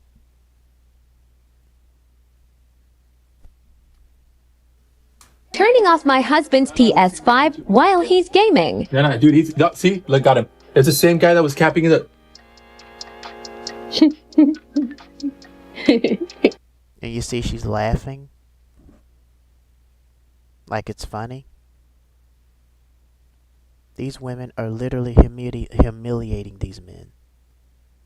All because they're playing video games. This man could be running a live stream. He could be on YouTube. He could probably be on Twitch making some money online. And he could have just ruined it. And she comes in and ruins it all. These women don't have no hobbies or no other things better to do. My thing is, if she wanted some attention, she could have pulled him over to the side and talked about it. But instead, she chooses to humiliate him and give him trouble like this. Or to do things like this. She could have did something she could have just, like, these women don't communicate. All they care about is me. That's it. This is America, guys. Babe, where are you going? I'm gonna go get a lawyer. A lawyer for what? I'm getting us a divorce. Oh my God, it was not that serious. It was serious for him, unfortunately. See, men are getting tired of that. They really getting tired of that. And now, that explains why, that's another reason why divorces are an all-time high in this country. Because women do stuff like this. Not just with the gaming situation, but in all other aspects. And then they turn around and they get with abusive and drunk guys just because they got a lot of money to spend. Just because they living in a huge mansion. And they're really to just risk it all for money. For shiny things. And for their own selfish needs. Rather than their health and well-being. It's a relationship. Neither is our relationship. Yeah, fair. All your next video ad needs is one AI video editor on Fiverr. And what?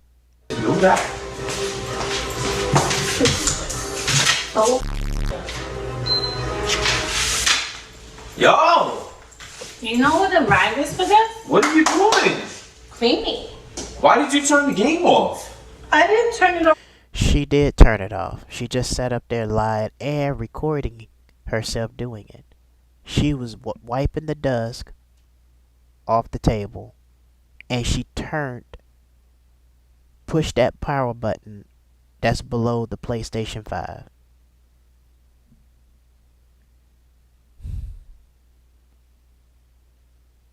I'm telling you. That's crazy. Let's go back and rewind it. On purpose? See that? You see that? Didn't do that.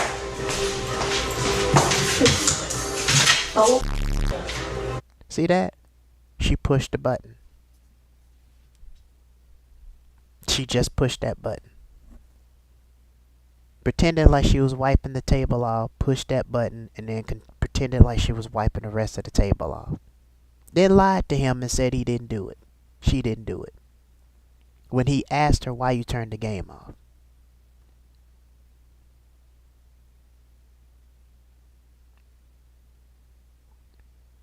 Women do some trifling stuff these days, I'm telling you. This is today's modern women, y'all. This is what they do. They don't want men to be happy. They don't want men to have hobbies. They don't want men to do anything except what they want them to do. Anything that a man does that doesn't suit them, they will find any way they can to destroy it. And then they sit up here and they post videos on TikTok wondering why men is no longer interested in them anymore. Because they do stupid, goofy stuff like this. Yo! She just turned that game You know what the rag is for this? What are you doing? Cleaning. Why did you turn the game off? I didn't turn it off on purpose. That's a lie. She turned that off on purpose. This is crazy.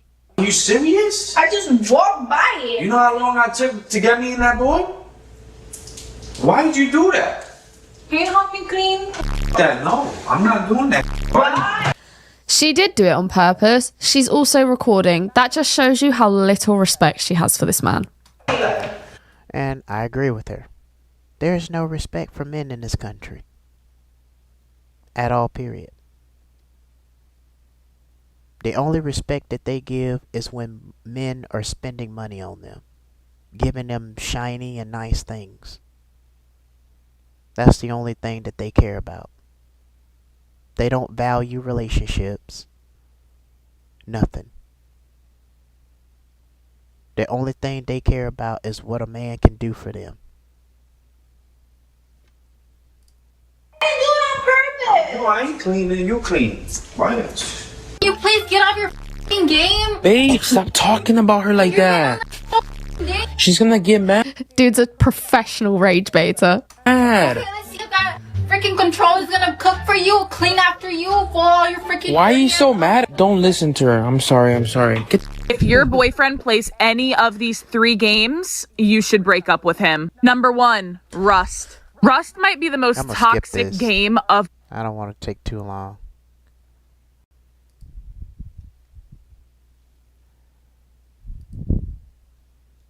Okay, here we go. Actually, every time you have free time, would rather play video games than be with your girlfriend. There's a problem there. There's something gone wrong. So communicate that. Figure out what that problem is. And if she's not willing to do anything about it to remedy this situation, then leave. Don't waste your time. Be besties. You guys should be friends as well. Not just partners, okay? Hang out together. I don't want to see another freaking post of girls complaining that their man picks video games over them. That's not. Well, here's the thing. It's not that men are picking video games over the female. It's just that men just want to do something. They got a hobbies and they want to do something. But it's just that if it's not something that a woman approves of that they're with, they'll do anything to sabotage it. Should be. Women don't do that. Women who game don't do that. Hiding my boyfriend's controller in my. And she's right. Women in game don't do that. You've ever seen female gamers that always assume that, hey, you're putting the game over me? But when the situation reverse, it's a problem. It's always a problem when a man is trying to do something that he enjoys doing. It's always a problem to a woman. Just like if something happens, they always try to figure out a way that it's always the man's fault. They always want to blame it on the men when shit gets crazy. Mode leggings because he always wanna be on the game. This is. I don't get why women think this is a good look, because it's not. This is how a ramen brand reached over 1 billion people without using social media. In my opinion, going to be one of the I gotta get Yo, premium. you see my controller? No. For the game. I gotta get that What premium business back. do I I've been searching the whole damn house. Like what? I don't know. It's only Bro, down. It like stays what the downstairs. hell is wrong with you? This one's broken. This don't work. Well, take that one. No. A woman doesn't call a man that she respects bro. I agree. Oh, I just told you it don't work. Well, I don't know what you want from me. Well, come help. I don't know. It's not downstairs. That's the only place it would be. Well, go in your little snuggie and go buy another one. I was recording your video. Yo, give me my. Come on. What the are you? What are you doing? What are you doing? I was testing out the glow mode leggings. Yo. Like what the hell? What you mean testing them out with my? Me really. You gonna up my analog? Come on, give me my. Bro. What is You've wrong been on with the you? game for how long? Like I was just testing them This just seems like such a headache. out. Who can? I can be on the game. It's my goddamn. I'm not bothering you. Why the f you bothering me taking my? He's a 10, but he's addicted to playing Call of Duty with the boys. What's his new rating? 0. Absolutely 0. Because Keyword being addicted, he's kind of setting it up. Enjoys playing Call of Duty with the boys, not a problem. Addicted, any addiction is a problem. gamer boys smell bad. A 4.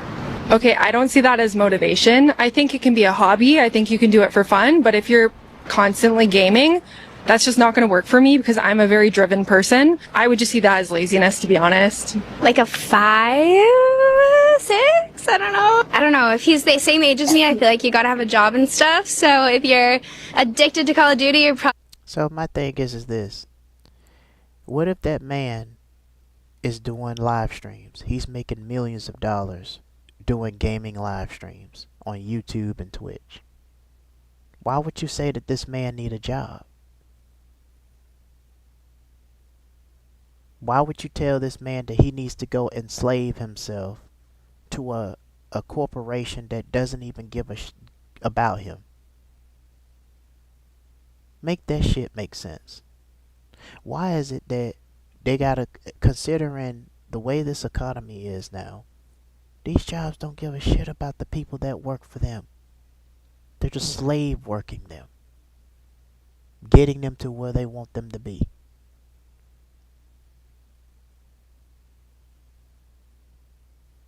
My thing is, so what if he likes to game every day? He enjoys doing it.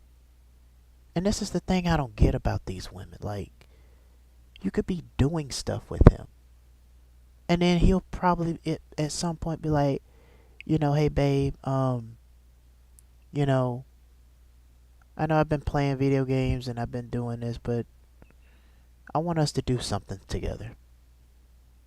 But see, they don't give the men the chance to come to that conclusion. They just come to that. They just... American women are a headache. And this lady right here from the UK, I think she's from the UK, I think she's from Australia, because they both have the same similar accent. You got a woman from another country. They understand this. But you got women in America, they don't understand this.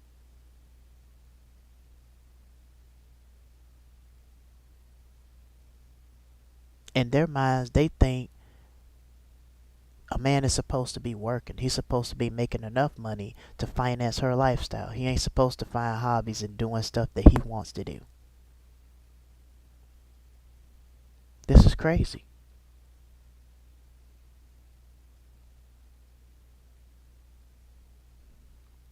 Don't have a job. Oh, 4? Maybe a 3. Come on. I've been with my fiance for 4 years now, and he's never had a PlayStation before. Now it's taken over my life, and now I just really feel like I wish I'd appreciated life before he got a PlayStation. So this is an insight into my life now.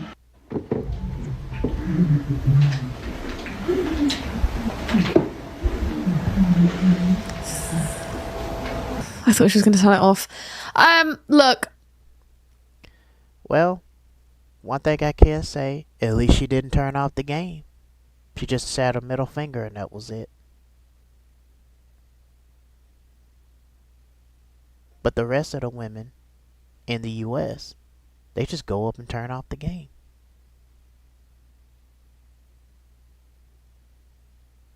and record themselves doing it.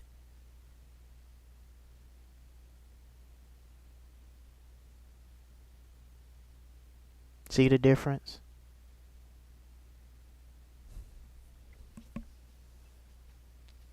And they wonder why a lot of men are checking out. They wonder why.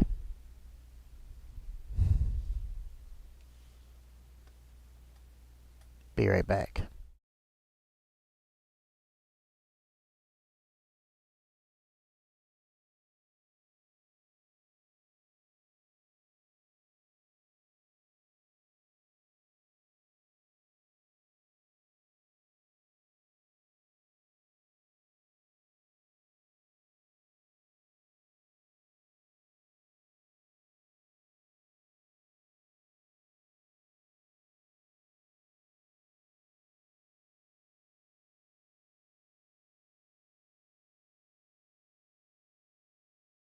All right, so let's hear what she has to say. Your hobbies, your interests, all your things. Leave at that point. Just leave. Save yourself the time. Go and get your new game, this, that, and the other. Like, I know it's an inconvenience, and in an ideal world, she should be paying for it. But this is not the kind of woman that you want to continue to have in your life. Because even just from the way she's talking to him, G, calling him G, this is disrespect. She does not respect you. The fact that she's even filming you in the first place and putting you on TikTok for a laugh, it's a joke, it's a prank. She has no respect. If you have something you enjoy, communicate that to your partner. If they can't accept that, maybe you guys aren't compatible. But that's just what I think. Why don't you let me know what you think in the comment section below. As always, if you enjoyed today's video, give it a thumbs up on your way out. Be sure to subscribe to the channel. Hit that notification bell to keep up to date with all of my content. If you have a video... And I agree with her. You know, she makes a lot of sense. And this is a lady from another country that understands men. But women in the U.S., they don't understand men. They treat us like little boys. They think we're lazy because we're not making enough money to support their lifestyle. And the fact that these women are acting like this, it shows that they didn't have both parents in their life. And their parents didn't live as an example. And also, going to public schools is also another factor that plays into that as well.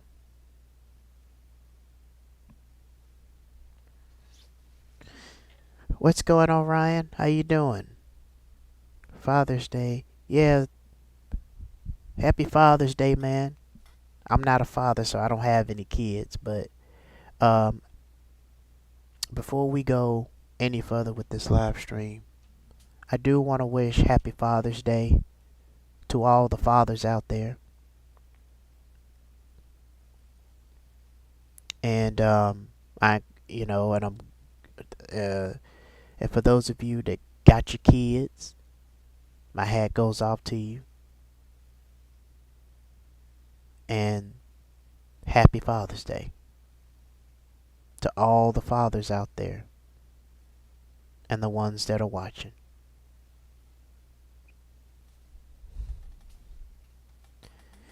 Which is why I did a video doing a live stream like this. Because you got fathers or men that are married. They sit down and they play the game. And a wife is nagging, don't even want them to play the game.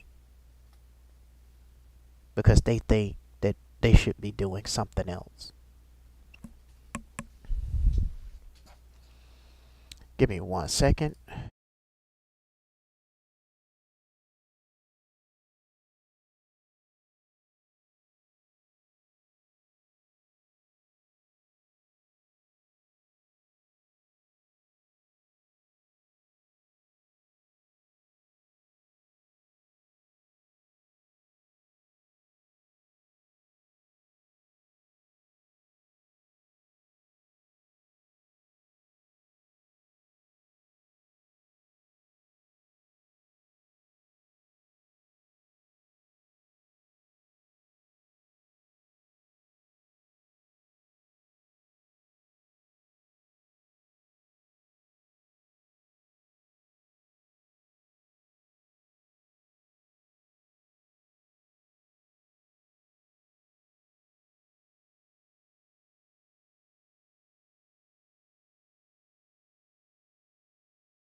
I want to give this lady a shout out. You should definitely check out her videos. She got some really good stuff here. She's from the UK, I think, or she might be from Australia. She has that accent. But shout out to Christine Gray Smith. You guys should definitely check her out. She definitely got some really good videos on here. She definitely has some really good videos on here. And I think she got a second channel here. So she might have, let's see what that second channel is.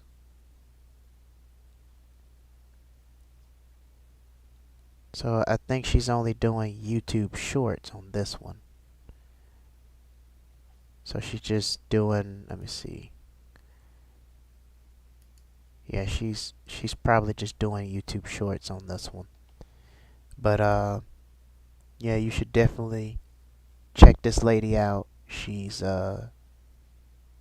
really does a great job with her videos. Just for watching one, she's doing pretty good. All right, give me 1 second, guys.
Alright guys, so this is another video that I have cooked up, and this kind of talks about the things that I've been talking about all this time.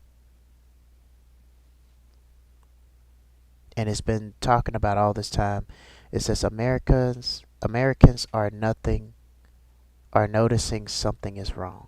And it's by a YouTuber called Legion of Men. Alright, let's get to it. I got a new t-shirt from the back, priced out of America, and on the front it says priced out of America. On the back it says my life story. Start building your future and stop building theirs. Or however way it says it on the back. You guys want to get your copy? This post will be on my YouTube post. Just scan the QR code on my YouTube post. It'll take you to my link tree. Click on the TeePublic store and all the shirts are there. And I think they're on discount too. I think they're on like 10% discount. So get it while supplies last. And once again, to everybody there, happy Father's Day. To all you good and awesome fathers out there. Dude, it's more so just kind of being neutral to everything. I need to know if anyone else is feeling this way, because I've been walking around with this weird feeling lately that I can't quite put my finger on. It feels like we're all just pretending to be okay. Not fake smiling exactly, not everybody walking around acting happy. I don't. That's the general anxiety of an uncertain future in a country no one really believes in anymore. A country that doesn't believe in them and doesn't represent them. Like, that's all of it. You know, it's what's stewing in everybody right now. It's just doesn't feel like a proper country for the people anymore. It doesn't. And that's how it's manifesting. In some people, at least. I don't mean that. It's deeper than that, I guess. It feels like we're all just Like we're all just functioning. We're just functioning. We wake up, we check our phones, we go to work, we pay bills, we scroll, we eat something, we scroll some more, we watch something, we scroll some more, we sleep, rinse and repeat. And we're doing all the motions, right, of life, while I think secretly looking around at each other thinking, Hey, Ryan, I know you're struggling. You know, everybody is struggling, but just hang in there, you know, and just know that, just try to hang in there and do what you can. And thank you for coming in and joining us today. And happy Father's Day to you. we okay? Are we okay? Something feels off. And I don't know if this is just in America where we have an absolute imbecile as president of the United States. I don't know if people everywhere feel this or if this is just a weird moment in our society. But it feels like there's this giant emotional, almost like a fog, just hanging over everything. People still laugh. People are still going on vacations. People are still posting their pictures. Sorry, guys, I'm eating jelly beans. Anytime, man, like I said, I'm here to encourage, but I'm also here to relate to people and to really let y'all know that y'all ain't the only ones that's struggling out here. Myself, I'm struggling. I'm going through it. You know, working a job and they cutting my hours. It is like nothing you do. It's like everything you do is always a setback. There's always a setback, no matter what you do. I understand what you're going through, Ryan. And just know that we are here. I'm here. And I care about all of my subscribers. People like you are the ones that I care about. You, OG, and some of the other loyal subscribers. And I do appreciate you guys for the support. I do appreciate you guys for just really being loyal subscribers. So throughout my YouTube journey, I'm hoping to find more loyal subscribers like you guys. I just want to let you guys know that I appreciate you guys for all the support that you give. You don't have to, even if you don't give me no cash app or nothing like that. I'm grateful for just seeing you guys every day. I'm just grateful for, you know, just getting likes on videos and being able to read comments and stuff. I always encourage people to comment on my long form videos, you know, their thoughts or what they, you know, because I like to read comments. Because when people post comments on videos as well as YouTube shorts, it helps me understand people better. It helps me to know, okay, what should I talk about? You know, what is going on? You see what I'm saying? And so I like to read. I love to read. So if you guys ever watch any of my long form videos, don't hesitate to comment. You know, I don't put a thumbnail comment on the comments because if I go in and the video is playing, then I have to watch my video all the way to the end. And that's going to mess up the YouTube algorithm because it's only count as one viewer. So it's only on account only me.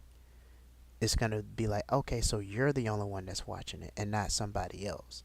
So that's why I don't do the pinned comments below my videos like other YouTubers do. But if you guys want to comment on my long form videos, hey, don't hesitate to do it. I love to read comments. I love to read. Just understand, I love to read. As a matter of fact, if you guys comment on my long form videos, whatever video that you're watching, I'll give you guys a shout out every time I go live.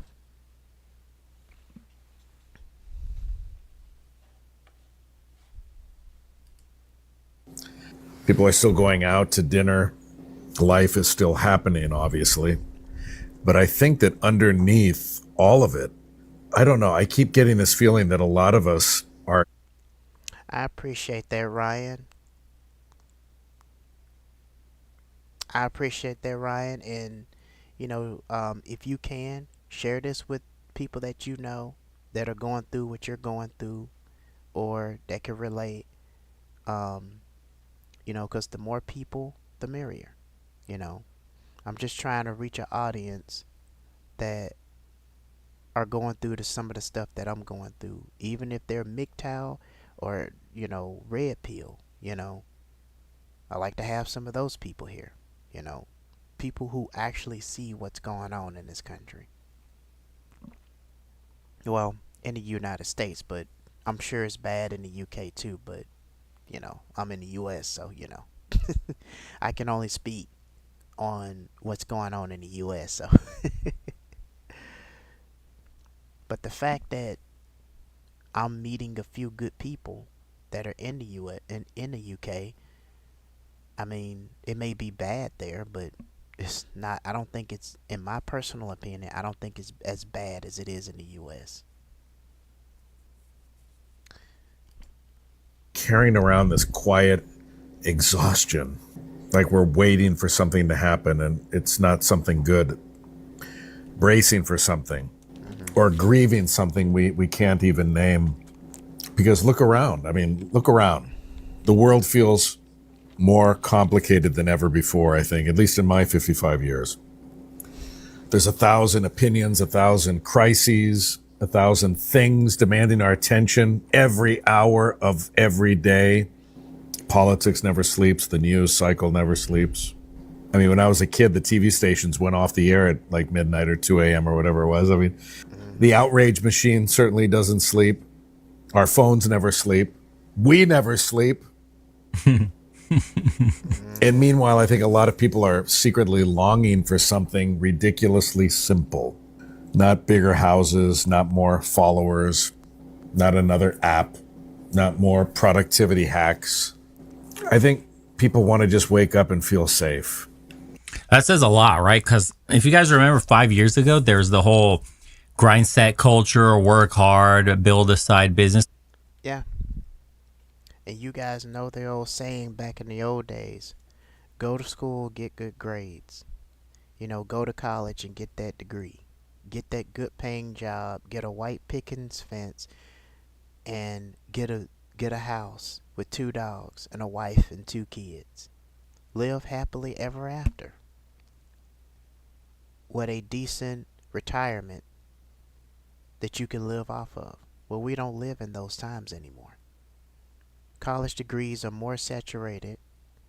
And now when I was doing research, for people that are in IT, such as myself, knows about this. So on Google, they have these courses called Coursera. And basically the story behind that is a lot of the colleges were not a lot of the colleges were teaching the people what the industries were looking for.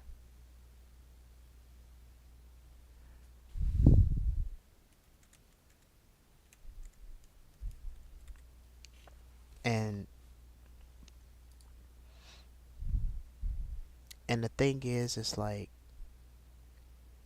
they created Coursera with the skills that the industry supposedly that the industry is looking for, that most of the colleges weren't teaching. So, but the thing is, even the Google certificates from Coursera are also saturated. And I know that because I have 2 Google certificates. I have a cybersecurity Google certificate. I also have an IT support specialist certificate. I have 2 Google certificates from Coursera. And I found out that these Google certificates are saturated. And now a lot of talks are saying you have to get a certification in order to be able to land some of these tech jobs. But then if you look at it, what's the point of doing that when AI is taking over the tech jobs?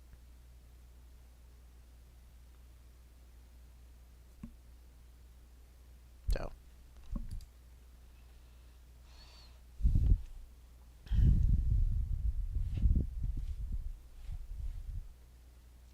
for a second. All right. It's still the correct way to escape the trap, don't get me wrong. But how exhausted does everybody feel right now that when people hear, like, you just got to grind, bro, you just got to wake up, you just got to get a side hustle and then be up at 5 a.m. and immediate reaction from people hearing that today is like, bro, whatever, dude. I can hardly make it this month. Like, I'm not trying to hear that shit about grind set. It's My thing is, and that's the thing with Americans today. You know, they expect you to work hard, and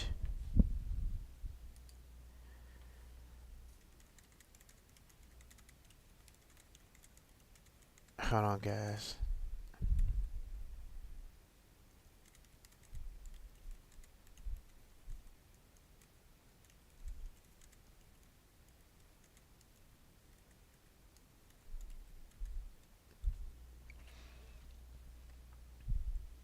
Give me 1 second, guys.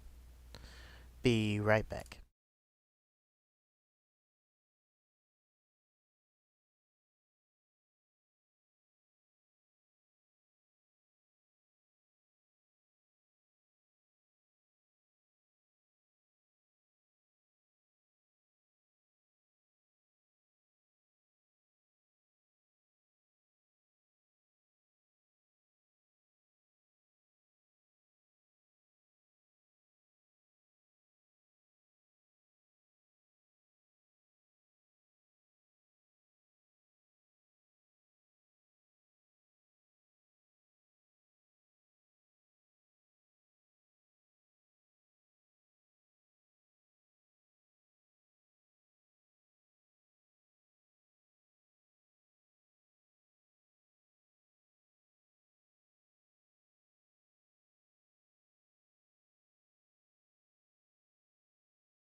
All right, I am back. I am back.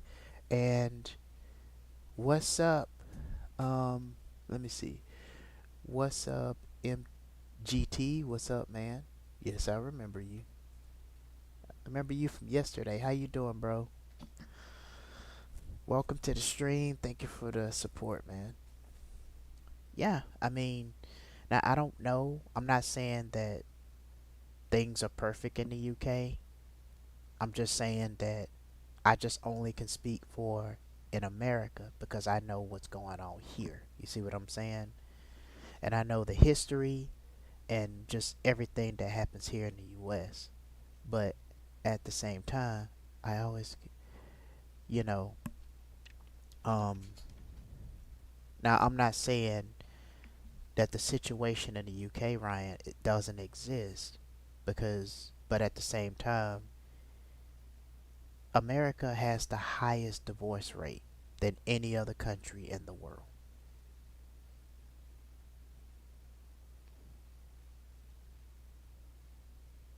And everything here in the US is 500 times worse.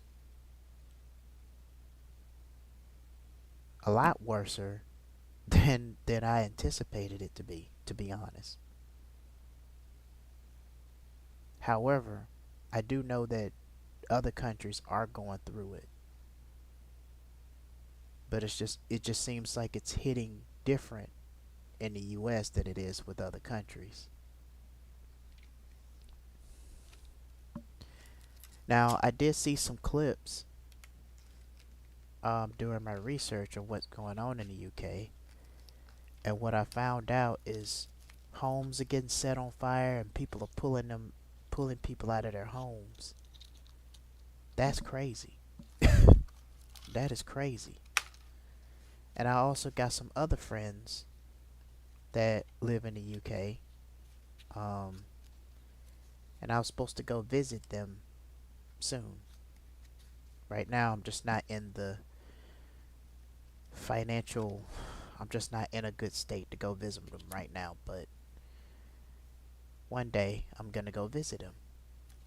And maybe maybe I'll see you out there.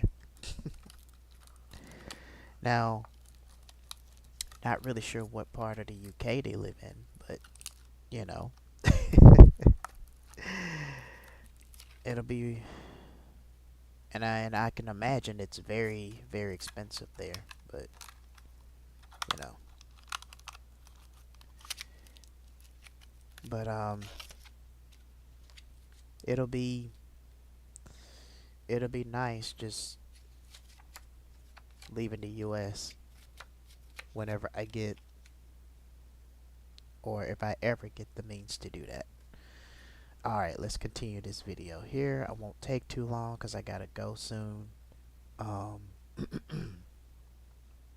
I just wanted to pull out some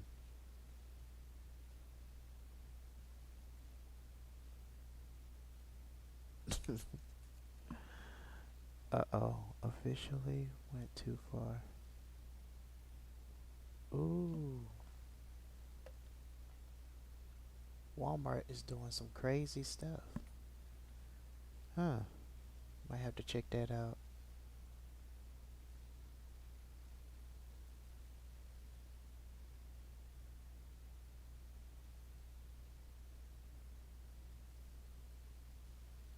Yeah. Let me see. Let's check this one out. This one seems pretty good.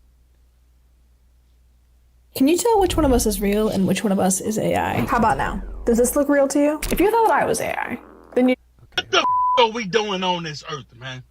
Every day, most of us wake up and go to a job that we really don't like, but we can't really quit because we got to get the money to pay the bills that they...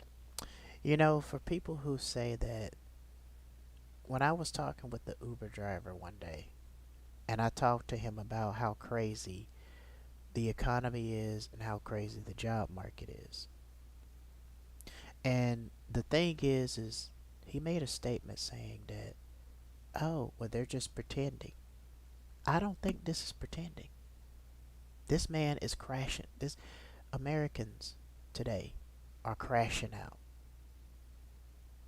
When was this video posted? Yeah.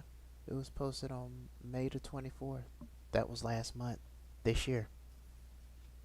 Men are crashing out. Everybody's crashing out.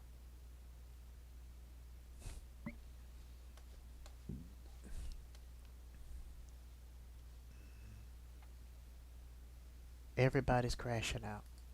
It's important to pay. What the is the point of this life, man? The cost of living in this country is currently, it's not going to be, it is currently unsustainable. And there are people that they know this, but then they'll still look at somebody else that's struggling and then tell them they're not doing good enough. I don't want you to imagine somebody that makes $75,000 a year. That's a pretty high up wage in terms of like top earners in this country, $75,000 a year. And we're going to go through some things here. This is a person with no debt outside of a car. And please don't hit me with the, you can go buy a car for, you can't. Stop saying ridiculous things. An entry-level decent car is $30,000. Hey, what's up, America? How much money do you need to feel comfortable here in the United States in the year 2026? Well, for the average person here in America, you need to make $93,933 a year to live basic comfort. Now, they're saying for a single person, particularly younger, you need $94,500 on average. That varies depending on where you're at, so $93,933 on average. But if you have 2 adults and 2 children, they're now saying you need to make $209,498 a year to afford 2 adults and 2 children comfortably in the United States. Now, obviously, that's going to be lower in some places and much higher in other places. America has become completely unaffordable, and I don't know why more people are not talking about this. Half of America doesn't even have a savings, rent is insane, healthcare is a luxury, and somehow the narrative is still people are just bad with money. What money? People are working full-time. Most people have 2 to 3 jobs anymore because you have to. At what point do we stop blaming the people and just accept the fact that the cost of living has simply just outpaced reality? Because everything is this expensive, you have to know exactly where all of your money is going anymore. Like, a budget is just simply a necessity. You have to have one. Started using a budgeting app like mine to figure out where all of my money is going, but it does not make up for the fact that America is too expensive to live in anymore. If you're struggling, you are not alone. Something is happening in America right now, and most of the people feel financially stressed, emotionally stressed, and socially stressed. The finances are not there to keep up with the expenses. And as I said before in recent live streams, everything goes up except for paid wages on a job. A report came out, and the only reason that these jobs are underpaying is because they don't want to pay any more money to people who work so many hours than they have to. While they're trying to keep the company going. Because they want, most of them, especially the managers and the HR, because they sit in the office on a computer. They don't want to lose their comfort zone. They don't want to lose their job that they usually do. And then what's worse on top of that, it's like, what's the point in working a job anymore? If everything is going up, and by the time you get your paycheck, especially if you got jobs that pay every 2 weeks, what is even the point of even if you work 2 jobs, half of that money is still going towards bills. It's still going towards something else. You're just basically giving the government your money.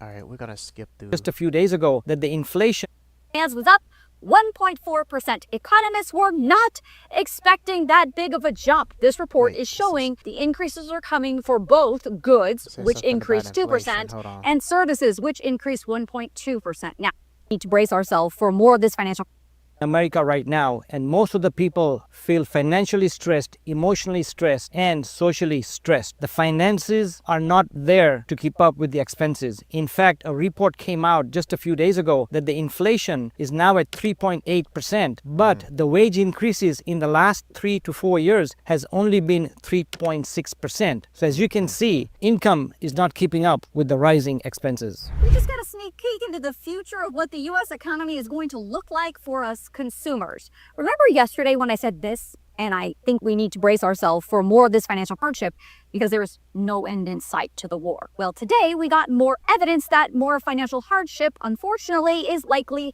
coming for us all. The Producer Price Index report was released by the U.S. government this morning. That is the inflation report for wholesale goods and services. And that report found in the month of April, wholesale prices jumped 6% compared to April of last year. That is the largest increase we have seen since December of 2022. Between March and April of this year, final demand was up 1.4%. Economists were not expecting that big of a jump. This report is showing the increases are coming for both goods, which increased 2%, and services, which increased 1.2%. Now, why should you care? I sit in my car every day after work, exhausted. I am 57 years old. When is it going to end?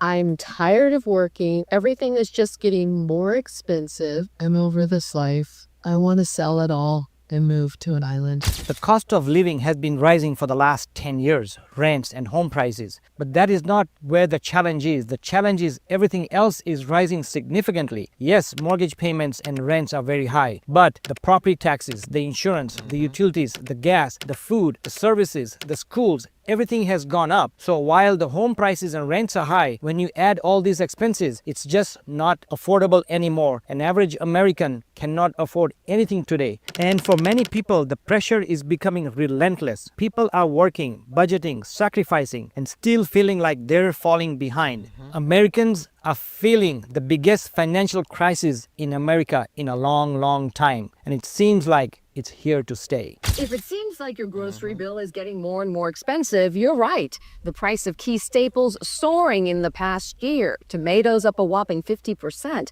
coffee nearly 30%, and ground beef nearly 19%.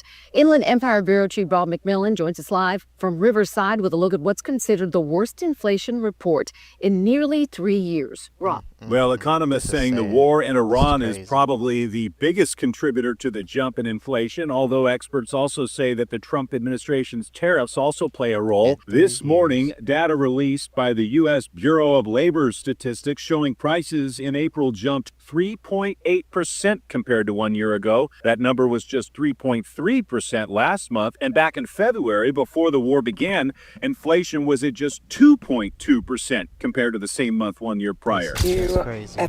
We have got to the point where literally anybody can build a fully working app without knowing how to code. This is base. Effing kidding me. I'm gonna get me a YouTube Premium back again. I just couldn't afford it because I had other bills and other stuff going on. But between now and probably next month, I will get a YouTube Premium so we could cut out these ads because it's.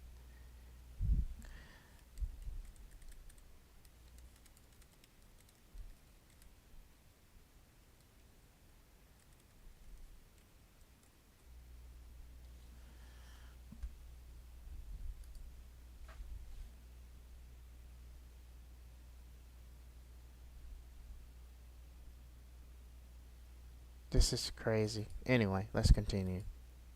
I just opened up my electric bill that's due at the end of this month.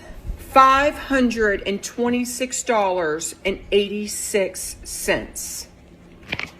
This is insane. Is it just me, or is this inflation getting out of hand? I mean, everything's gone up. Beef prices, your rent, your insurance, your property taxes, everything's went up except your pay. And if you're sick and tired of this inflation and not getting an increase in pay, give me a follow and share this video. I think it's absolutely ridiculous, and nobody can give me a good reason why everything's so expensive. If you know, leave us a comment. I need to know. Many of the home buyers and sellers that I'm talking to, whether they're young, millennials, $18.8 trillion in debt. This is according to a report from the New York Fed. 13 trillion of that is from mortgage balances. And then you've got about 1.7 trillion in both auto and student loans, 1.3 trillion in credit card debt. This is not all bad. I just got gas and $40. Didn't even give me half a tank of gas. How are we supposed to budget money management, anything like that, with the cost of this stuff? Honest to God, we can't even afford to fill our tank anymore. Honestly, I'm really not sure how much more I can take of this. Obviously, there's nothing that can be done about it until Mr. Orange Man wants to stop being butthurt and just make a decision already. Every day, every week, it's going up. It's supposed to go down, but it's going up. Jeez, one driver summing up the frustration of so many Bay Area drivers. Gas prices on the rise again. A spike overnight has pushed prices at some South San Francisco stations to almost $8. Bay Area driver. Goodness gracious, guys. It ain't surprising, but it's like, damn. Look at these prices. The gas plus is even higher. I don't even know how much the diesel costs. Let me see. The diesel probably costs more than that. Damn. Look at that. I don't even know how much the diesel costs. They got that blocked out. This is crazy. Look at this. I don't know what state this is. I'm assuming it looks like it's probably in, I don't know, in Florida somewhere. I don't know, but this is crazy, guys. People can't even fill up their tanks anymore. It'll cost them from $64 to $120 a tank.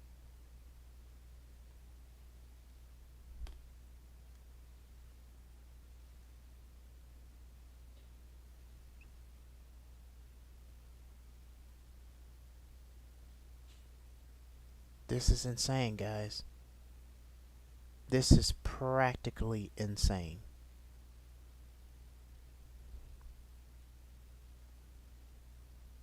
And I already knew the gas prices were already up. That was no surprise here, but it's just like, you're just looking at it, you're like, damn. This is crazy. How do you expect people to survive in this country?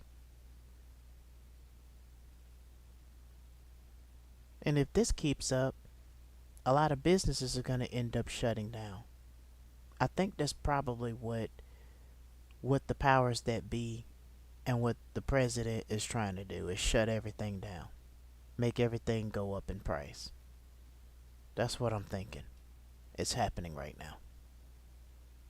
Because I don't think, even if the Iran war stopped, I don't think that these hefty prices are going away.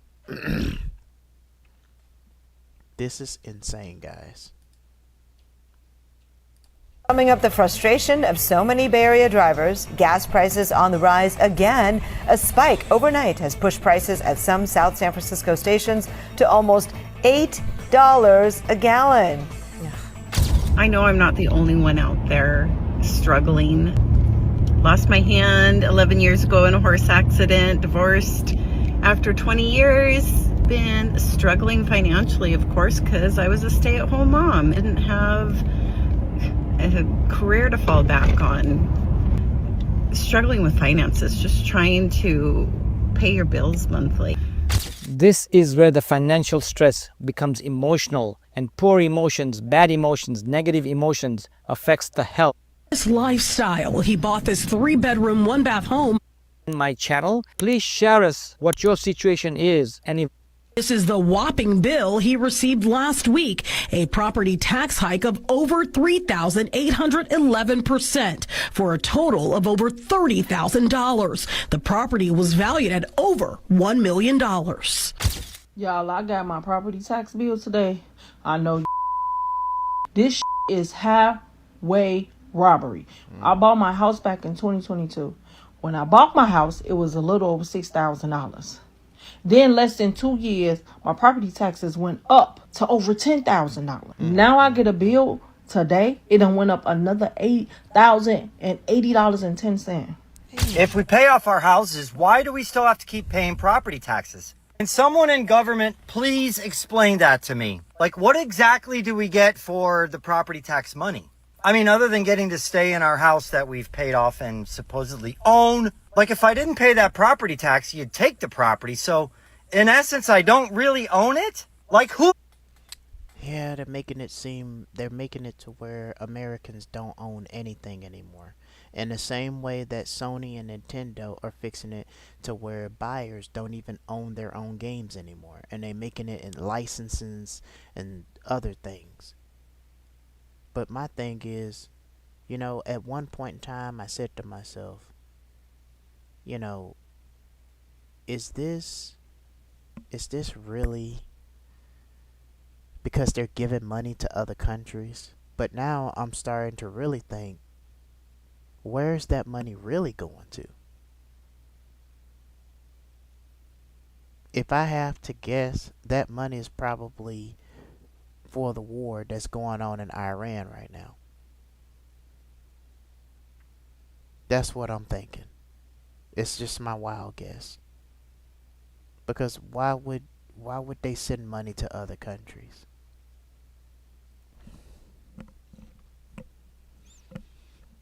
I'm telling you, man. Mm, mm, mm. It is a sad, sad time in America. I heard it's bad over in Canada too. This is crazy. Hell and government came up with property tax. Who thought that would be a good idea? I'm never going to own my house. The government still has their fingers in the pot. It's like no matter what you do and how hard you work and try to cover everything,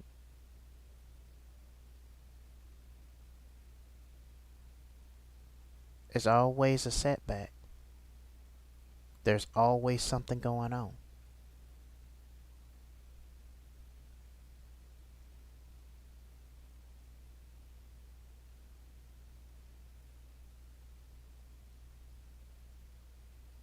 It's always a setback. Always something going on.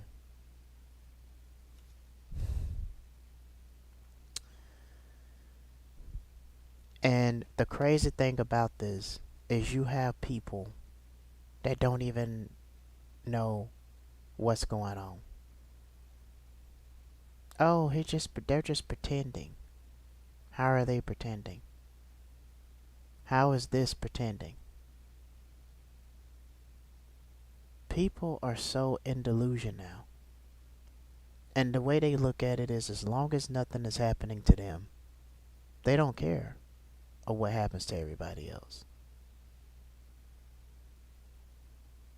It is a sad, sad, sad situation.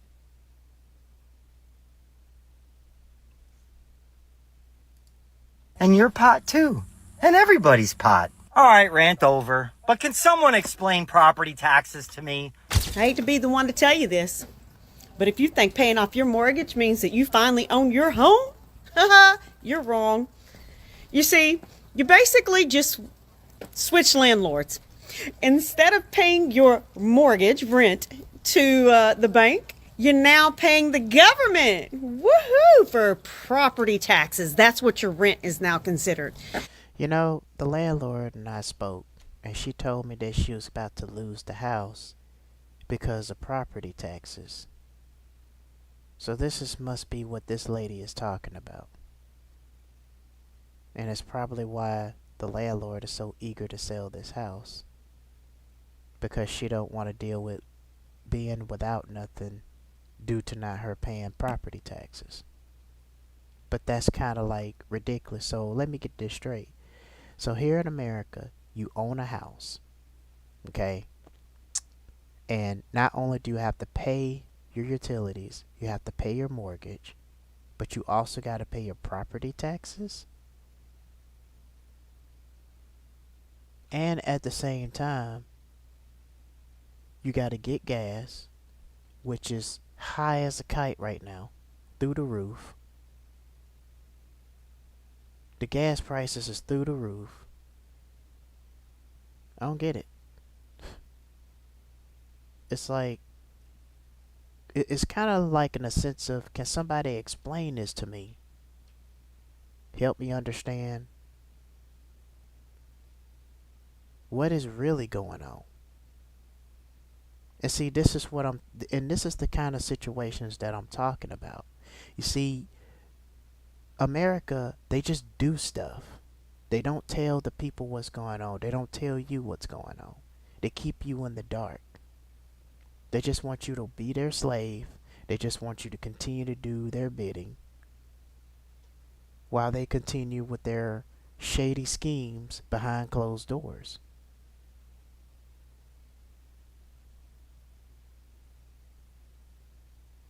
It's ridiculous. You got families that are abandoning their kids, leaving them out there to fend for themselves. You also have resources that are being cut out, that are being shut down. It's almost like you being locked down and you can't do anything about it. And then you start realizing it and then sit back and think, like, how did it all get like this? Oh, and if you don't not pay that, because they'll come get the keys to your house and they'll sell it for a fraction of the cost. You think that's cool? You think that's right? You see, I paid this bad boy off 8 years ago. My rent is almost the same as it was when I had a mortgage. Imagine that. What do you think? You think if you own your home, you should still pay property taxes, or do you think that we should absolutely demolish this? One of the biggest misconceptions of all the homeowners, especially those who have been there for 20, 30, 40 years, paid the mortgages and the house is paid off. Guess what? Because of the tariffs, because of the war, because of the inflation, because of all the rising prices, the payments is the same as mortgage payments. When you add And all of this is basically because, all of this, the reason the cost of this high price of living is because of the war with Iran that's going on right now. And it could be other wars besides Iran that's going on.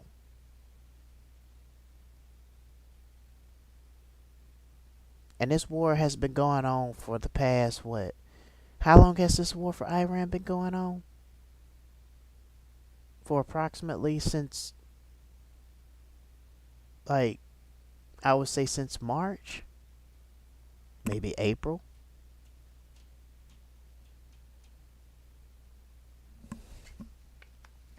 Regardless, this war has been going on for a long time.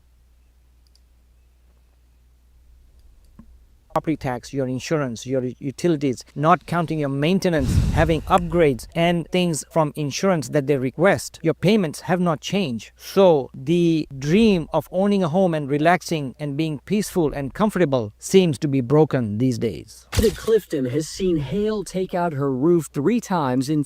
For people that do have the means, I'm going to tell you guys this. If you're trying to, especially foreigners that come into America, let me put this on full screen because I want you guys to make sure you hear what I'm saying. Let me put this on full screen. Hold on for 1 second.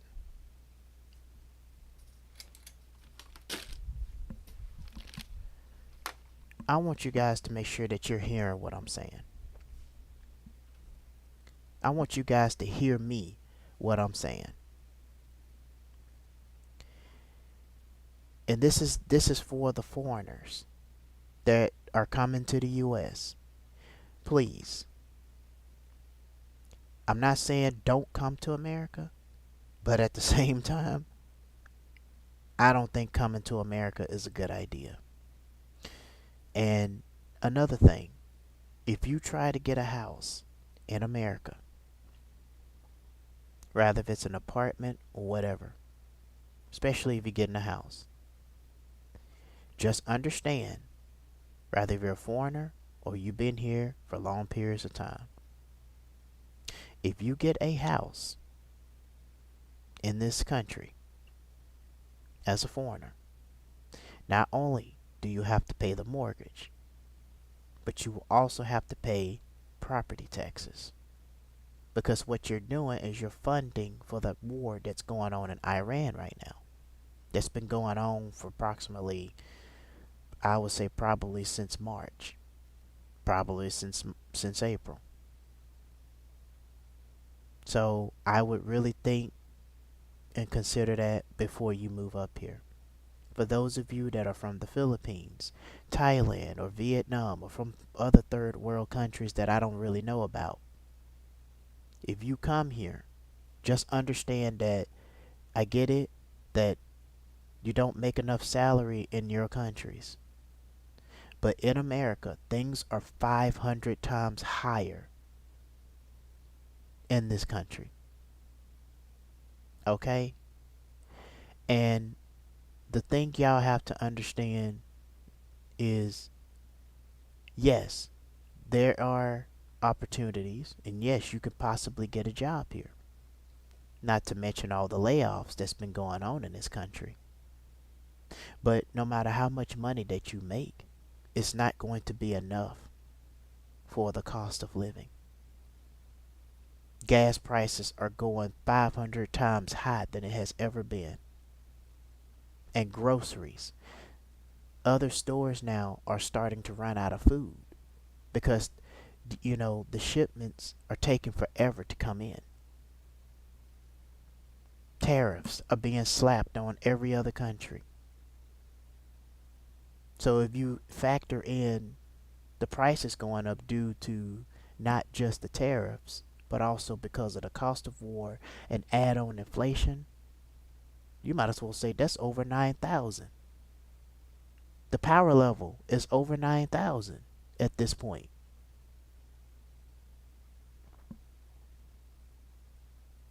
So, if you own a home or you're trying to get one, just remember that you gotta pay property taxes too on top of your mortgage and everything else. And I do encourage people, do your research before you go anywhere. If you have the means to leave the US, or if you have the means to leave and go to another country, whether if it's the US, Japan, whatever, do your research. Connect with somebody that can show you around. Get acquainted to whatever you're trying to go before you go there. Because I'm going to tell you right now,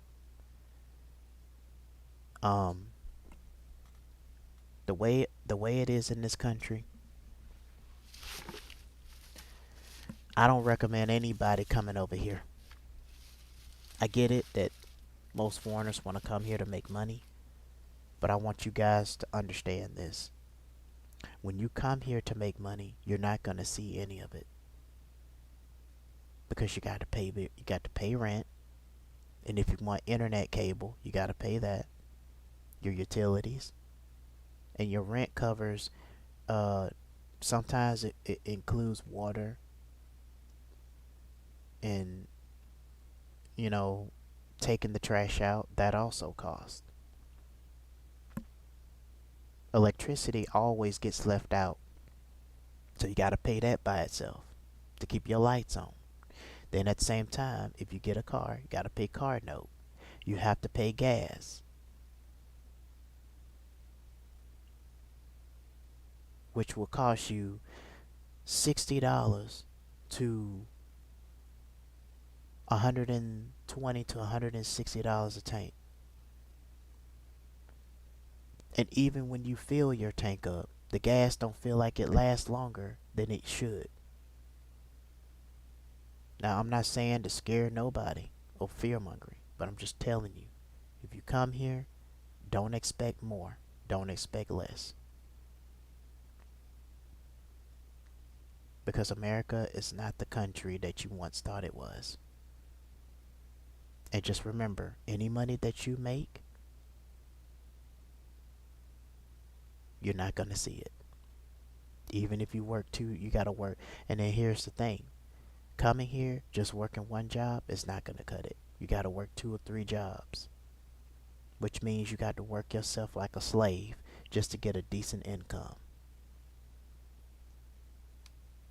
So I'm just letting you guys know. We have a president that's about to make this economy damn near go extinction of being crashed. It's on the brink of already crashing. I just wanted to make sure you guys knew that. And for those of you that are traveling, you can come visit, but I don't recommend coming here to America to live here. If you can help it, I would suggest going somewhere else.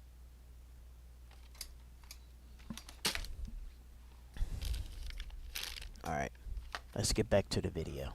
I just had to make myself clear.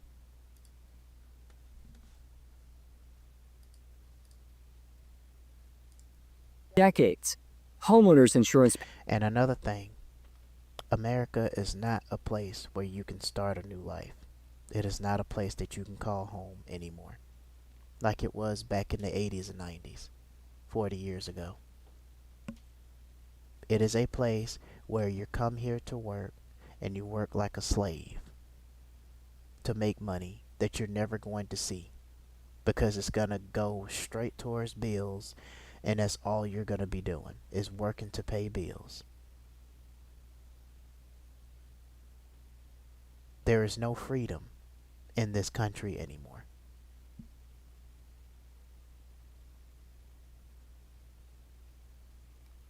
Claims, but then came a bill that hit like a hurricane. $8,800 for 1 year. The year before, Clifton paid about $2,600 for homeowners insurance. Now the insurance company wanted more than 3 times that amount. What did you think when you saw that number? I said it's an unimaginable number. I don't understand it. With insurance increasing her house payment by hundreds of dollars a month, she questioned if she could afford to stay. I thought, am I going to have to sell my home? The home.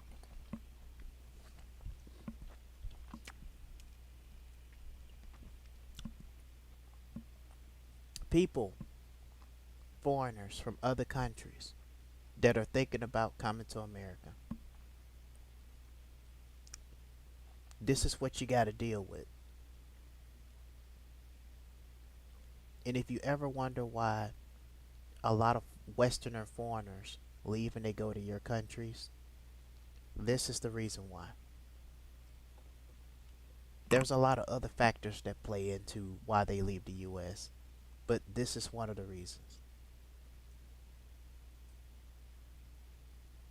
For those of you that are watching out there and you're in Thailand or any other third world country, this is the reason why Westerners are leaving. Because of this situation right here.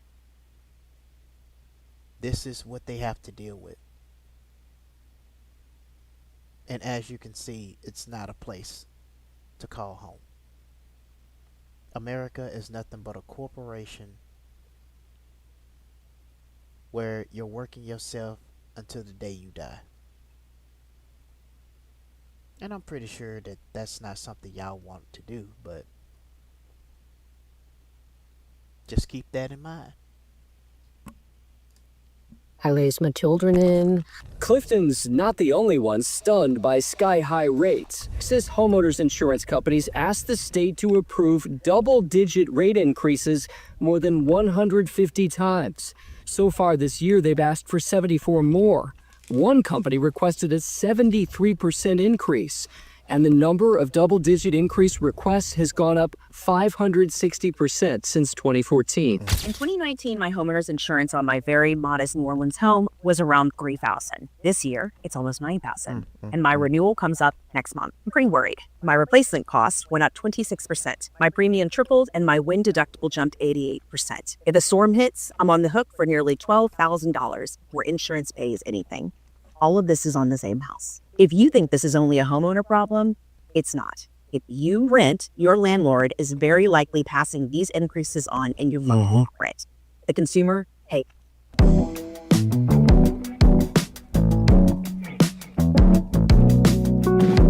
Pays either way. All right, I'm going to go on a quick rant real quickly about homeowners insurance. I'm getting in my truck, so bear with me. So I want to see if anybody else is experiencing this. So last year, my homeowner's insurance for the year was $3,018. Okay. Year before that, it was $2,600. Year before that, $2,200. Year before that, $2,100. I've owned this house for 4 years. So it's went from $2,100 4 years ago to I just got my renewal quote. Remember, 2024 was $3,018. This year, my homeowner's insurance is over $6,000. No claims. In the last 4 years, I've never had a claim against the house I'm living in now. But my insurance just doubled. Homeowners insurance doubled year over year with no claims. I'm just curious. I'm in South Carolina. Is anybody else seeing this? And what are you doing about it to combat it? Because I need some tips and tricks. I just found out today my homeowner's insurance, which renews in March, is going to go up by 40%. And I have USAA, who is known for having really great prices for their members. So just a PSA, make sure you check before it goes up, because USAA was not going to tell me. It wasn't until I actually got an email from my mortgage lender who said that, hey, just so you know, your insurance is going to go up. 40%. It was a lot of money. Many people thought property taxes were bad, but insurance is even worse. And the other bad thing about these insurance companies, or what they're doing, and of course, insurance companies are raising their premiums at an alarming rate. But what other things are happening is now many of them have certain restrictions. For example, they are requiring gas shut-off valves, earthquake valves, water shut-off valves. In my area where I live, they're requiring that if I'm in a fire hazard area, which my house is in a fire hazard area, the shrubs behind the house 20-30 feet has to be clear because they want the fire prevention. So these certain things affects every consumer, every homeowner, because not only are they increasing their rates, but they're getting pickier and pickier by the day. With many renewals coming up, it may be a good idea to start shopping ahead of time. Call other insurance companies, get their quotes, and see what's best for you. Same thing with Here's the thing.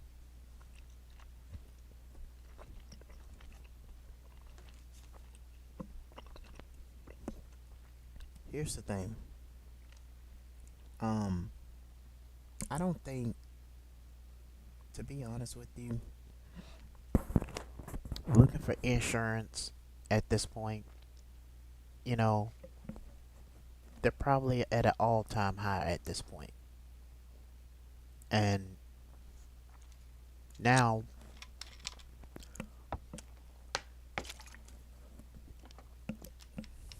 searching for insurance at this point, I don't really see any point. Because here's the thing. If insurance is at an all-time high, does that include all insurance for homeowners and housing insurance?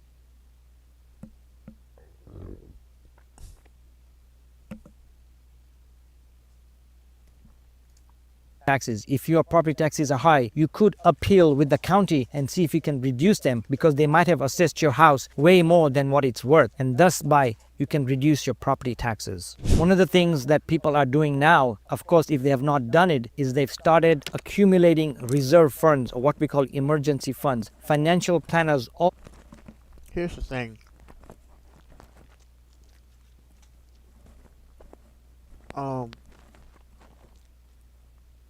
Right now, building emergency funds is impossible.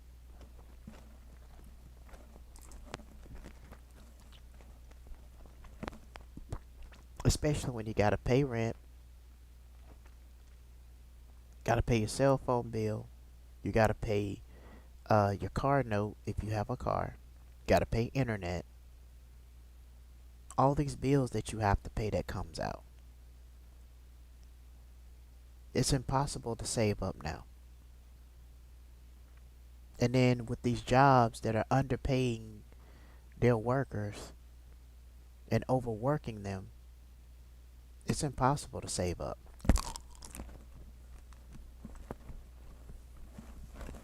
Because if that were the case,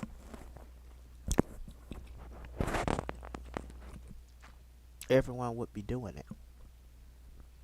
But seeing that it doesn't work, what good is saving up gonna do?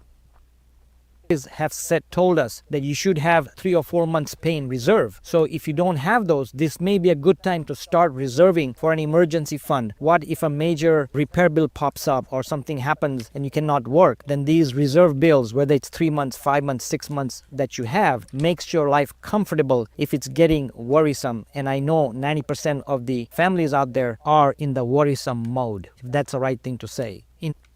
But see, right now, that's not working. Because even if they do put back as an emergency fund and put back savings, they could still go back into those savings and get whatever they want to get out of their savings. I know, because I was doing it. I was the one that was trying to put back money, and when money got tight, I had to crawl back into my savings. Even went through other money assets that I had that I wasn't even supposed to touch in the first place. Many homeowners that I've talked to and other brokers that I've talked to have a lot of sellers who want to sell, saying, look, we are trapped in our house. We can't sell the house. We get a lot of price for the house. But when we move, we have to pay a higher price. We have to pay a lot more mortgage. If they have a 2% interest rate or 3% interest rate, they're going to have to pay 6 or 7% interest rates. Furthermore, because they've owned this home for a long time, if they sell, they might have to pay capital gains tax. So yes, it sounds good to just sell and move, but it's easier said than done. People are falling behind on their mortgage payments. That's right. Reports are coming out now. Saving up and building an emergency fund is easier said than done too. People just aren't making their mortgage payment. Let me think. Maybe it's for the last 4 years, liberal policies, and we're letting people that are making $4,000 a month get a $400,000 or $500,000 a month house, paying $3,800 a month, and they're only making $4,000 a month, and the loan companies give it to them anyway. That's a crime in itself, knowing somebody can't afford a house. Like, well, if you want to spend all your money on a mortgage, we'll take it. Because we're just going to keep raising the house up another $60,000 every year, and we're going to make a fortune over reselling them once you here go up black. Tom Ogle drove 200 miles on only 2 gallons of gasoline. Black Rock. And I do love this house. I love everything about this house. But I've come to the realization that I can't stay here because I can't afford to. That is a man that's crashing out. And it's not that I can't afford the house payment. It's because there's so much wrong. I got a home inspection that wasn't worth the paper it was written on. And if you look back in my TikToks, I've done videos about the multiple things wrong at this house before. It has just been one thing after another, and the list of things that I have to fix is tens of thousands of dollars long. And me as a single person with one income, I can't afford to do all of this on my own. And it makes me really sad because when I bought this house, this was supposed to be my forever home. This was supposed to be my, I'm going to be here until I die or go to the nursing home. And I can't afford to stay here. I don't even know what to advise people. Like, people ask me, what do you recommend for people buying their first house? I have no idea, because I also have friends who bought brand new homes that have issues. The one thing I would say is to just be financially and mentally prepared for the fact that owning a home can completely financially ruin you. And that's where I'm at today. This house has quite literally bankrupted me. 2 months ago, I had to sell my house because I actually couldn't afford the mortgage anymore. For almost 2 years, I was paying the mortgage alone. No help. And nobody knew how bad it was. Doing that thing, robbing Paul to pay Peter, just to keep everything from falling apart. Drained my 401k, trying to hold it all together. There was nothing left. I couldn't eat, I couldn't sleep, and I was physically sick from the stress. Losing weight, my hair was falling out, and it actually needed medical help. Worst part, I didn't even know where I was going to live next. So I sold the house before a foreclosure could even start. But that kind of fear, it changes everything. In fact, some of the sellers who are in trouble or have challenges or have financial issues don't want to sell, don't want to move, but they are being forced to sell and move on with their lives. They're either renting or sharing rooms with other people or family or friends, if they have any. Downsizing mistake number 1 that I see retirees make. Downsizing does not automatically mean lower monthly costs. I see people all the time that move into smaller homes and then they are shocked by the HOA fees, the community costs, and also the property taxes. Smaller square footage doesn't automatically mean smaller monthly costs. That's why downsizing should be about lifestyle alignment and less about square footage. The goal is simplicity, not more financial stress. Downsizing is hell. We were in a 3-bedroom, 2 baths, family room, living room, kind of a place. And just downsizing is just awful. I knew it would be hard, but it was even harder than I thought. But it was so wonderful once it was done.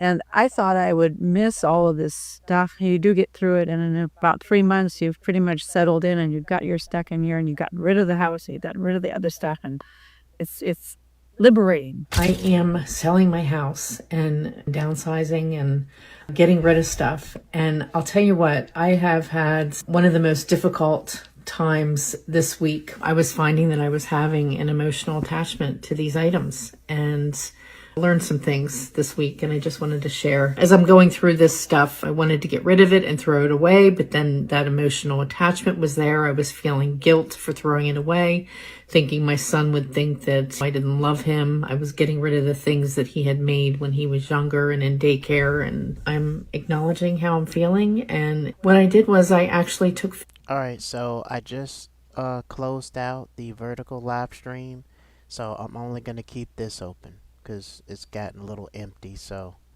the people are no longer there anymore. So just wanted to give you guys a heads up. Items rather than keeping everything. As I was going through my stuff, my 20-year-old son, he came home to me wearing his crown that he had made when he was much younger, and me crying, and told me to get my shit together. So that's what I'm trying to do. I'm trying to get my shit together and move on to a new chapter in my life. Yes, moving is emotional and not just financial. Yes, there's a lot of emotions out there, and the finance is causing all this. There are so many people today who bought homes in 2021, 2022, and their mortgage rate was 2 or 3%. They have a 2 or 3% mortgage.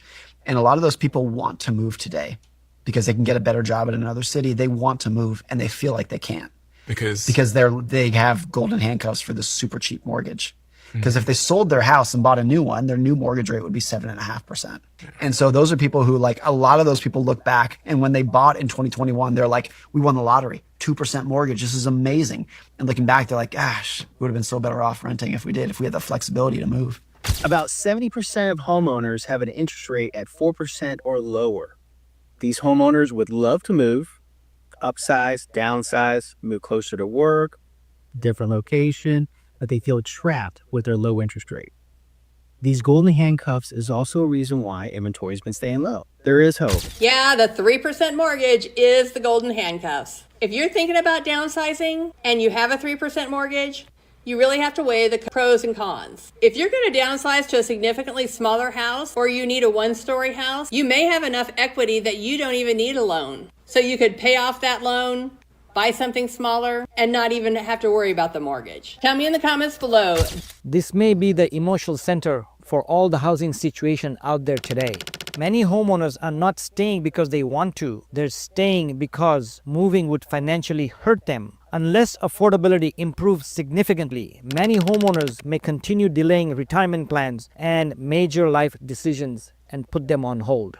Working hard today does not get you anywhere. A lot of the seniors that I've talked to or read reports about are coming out of their retirement just to pay their gas and food bills, not to mention their increase in property tax and insurance. A lot of the sellers also I talked to and the buyers are working overtime, are working 40, 50, 60 hours per week just to keep up. On the other hand, there are a lot of layoffs. So people who own homes are being laid off and having a hard time paying their bills, property tax, insurance, and are getting into defaults. No matter how hard you work or how much you save, it is not enough. Most Americans seem to feel working hard but still falling behind. Nothing humbles you faster than knowing that you've done everything right and you still watch your debt grow day after day.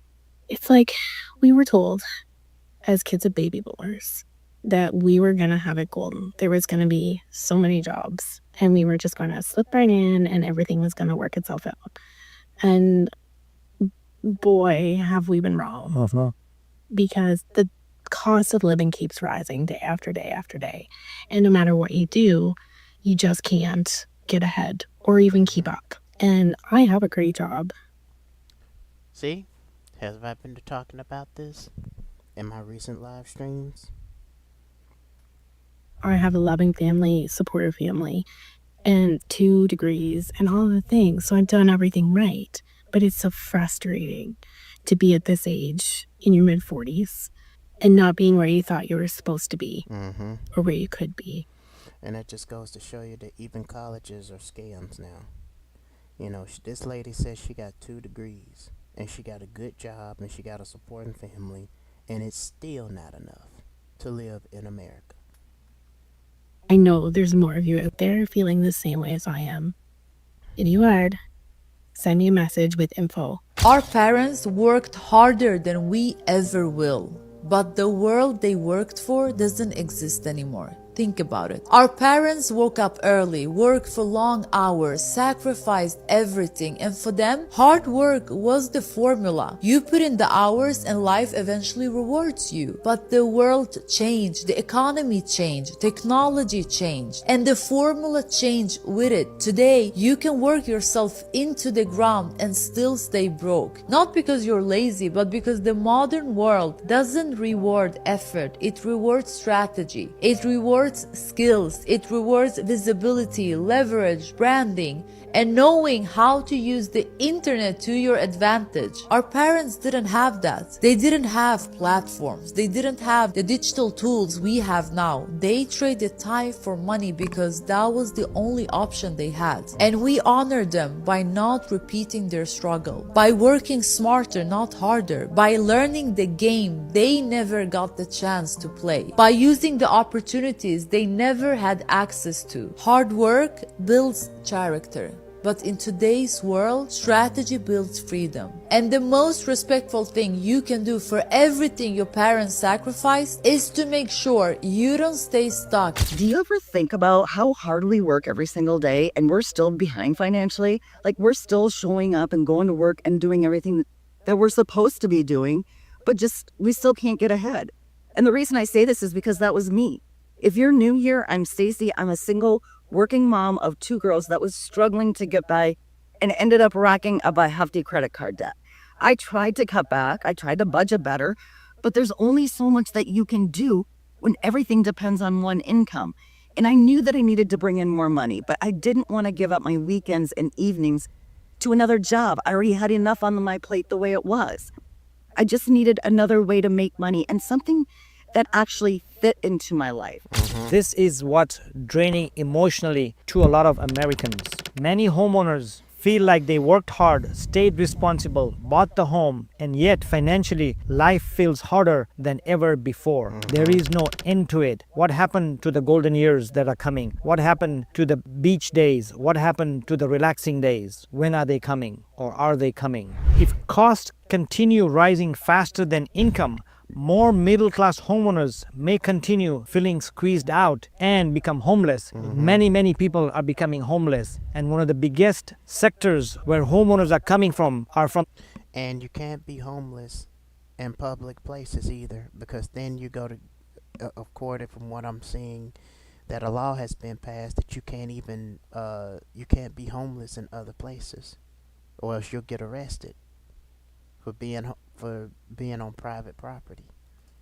Seniors and retirees. Such a sad story. In fact, what is happening to long-time homeowners is that they are one paycheck away from losing their homes. Many of the seniors and long-time homeowners have been there for 20, 30, 40 years, and their home got older with them getting older. So what happens is, if one measure comes in, a lot of the homeowners don't have a big savings account or don't have any savings account at all. It could wipe them out for their future. My heart stopped. I couldn't breathe. 18. All right, we're gonna stop here. Hold on for a second. After this, we're gonna stop here. $1 is a really big amount to me. Bernadette Hagan is stuck with a giant bill. It started with this new fence. It's in her backyard in Kingwood, but she doesn't own it. Because her property backs up to public green belts, the fence belongs to the Sherwood Elm Grove Trail Association. The association hired a contractor to replace the fence last August. Everything seemed fine until months later. So on Tuesday, December the 6th, I suddenly lost half the power to my house. Several experts told Bernadette the same thing. The underground electric line was damaged during the fence install. I said, well, that was a long time ago. And he said, well, this is what happens. He says, if you don't sever a wire completely and you nick it, then in about 3 to 6 months, it will snap and you will lose the power. And the kicker, repairs wouldn't be as easy as just replacing the damaged line. My house is an older home. It's grandfathered into older codes. So in order for them to legally do the job, they have to bring the house up to code. The repair total, $18,293, which pretty much put me in a heart attack, but I needed power. With no power, she couldn't wait. Bernadette financed the whole job. I don't have $18,000. I don't. And when the repair crews dug up the line, the wire is under the pole and cemented to the pole. They told her this could only have happened when the concrete was poured for the new fence. In April, the fence company filed the claim with its insurance to cover the repair costs, but they denied the claim. They called me and said that they were denying the claim because they felt that the line marker, that the 811 didn't mark the wrong lines. The fence company never returned our phone calls, but Bernadette says a representative told her they explained to the client that they are not responsible for damage to any unmarked utility lines. This situation and story is not unusual. If this continues, and it is continuing, we may continue seeing more financially stressed homeowners if affordability pressures remain elevated, which is where it's headed right now. Seems like it. The scary part about this crisis is that it's quiet. Most homeowners are not publicly talking about it, but behind closed doors, many people are delaying retirement, draining savings, avoiding repairs, skipping vacations, and simply trying to hold on to what they have and not get into more of a situation than they are already in. It's about stability and not completely giving and end up on the streets like many have already done so. If you're a long-time homeowner or if you're a renter struggling, let us know what's happening in your situation and if anybody can give you any suggestions. There's a link below, fill it out. I'll be glad to give you a call and give you some suggestions and even give you references. A few months ago, I did a video. Alright guys, this is it for this live stream. And I'm going to be I gotta go and tend to some other channels that I'm working on. Thank you guys for showing up. Thank you guys for tuning in, and I'll see you guys next time. Also, I'm gonna be on TikTok doing nostalgia gameplay as soon as I do a walkthrough for my other gaming channel. So if you guys want to check it out, I'll send you my TikTok username I'll send my TikTok username in the post on YouTube if you guys want to check it out. The only difference is I'm playing Nintendo nostalgia games. Nintendo for nostalgia, so it'll be something you can play in the background, stuff like that, because I won't be able to say much in the live stream until I can find a better place that I can stay that will give me more space to kind of, talk and whatever. But for right now, I'm just going to be doing no commentary gameplay. So I won't really be saying anything. You're not going to see my face or anything.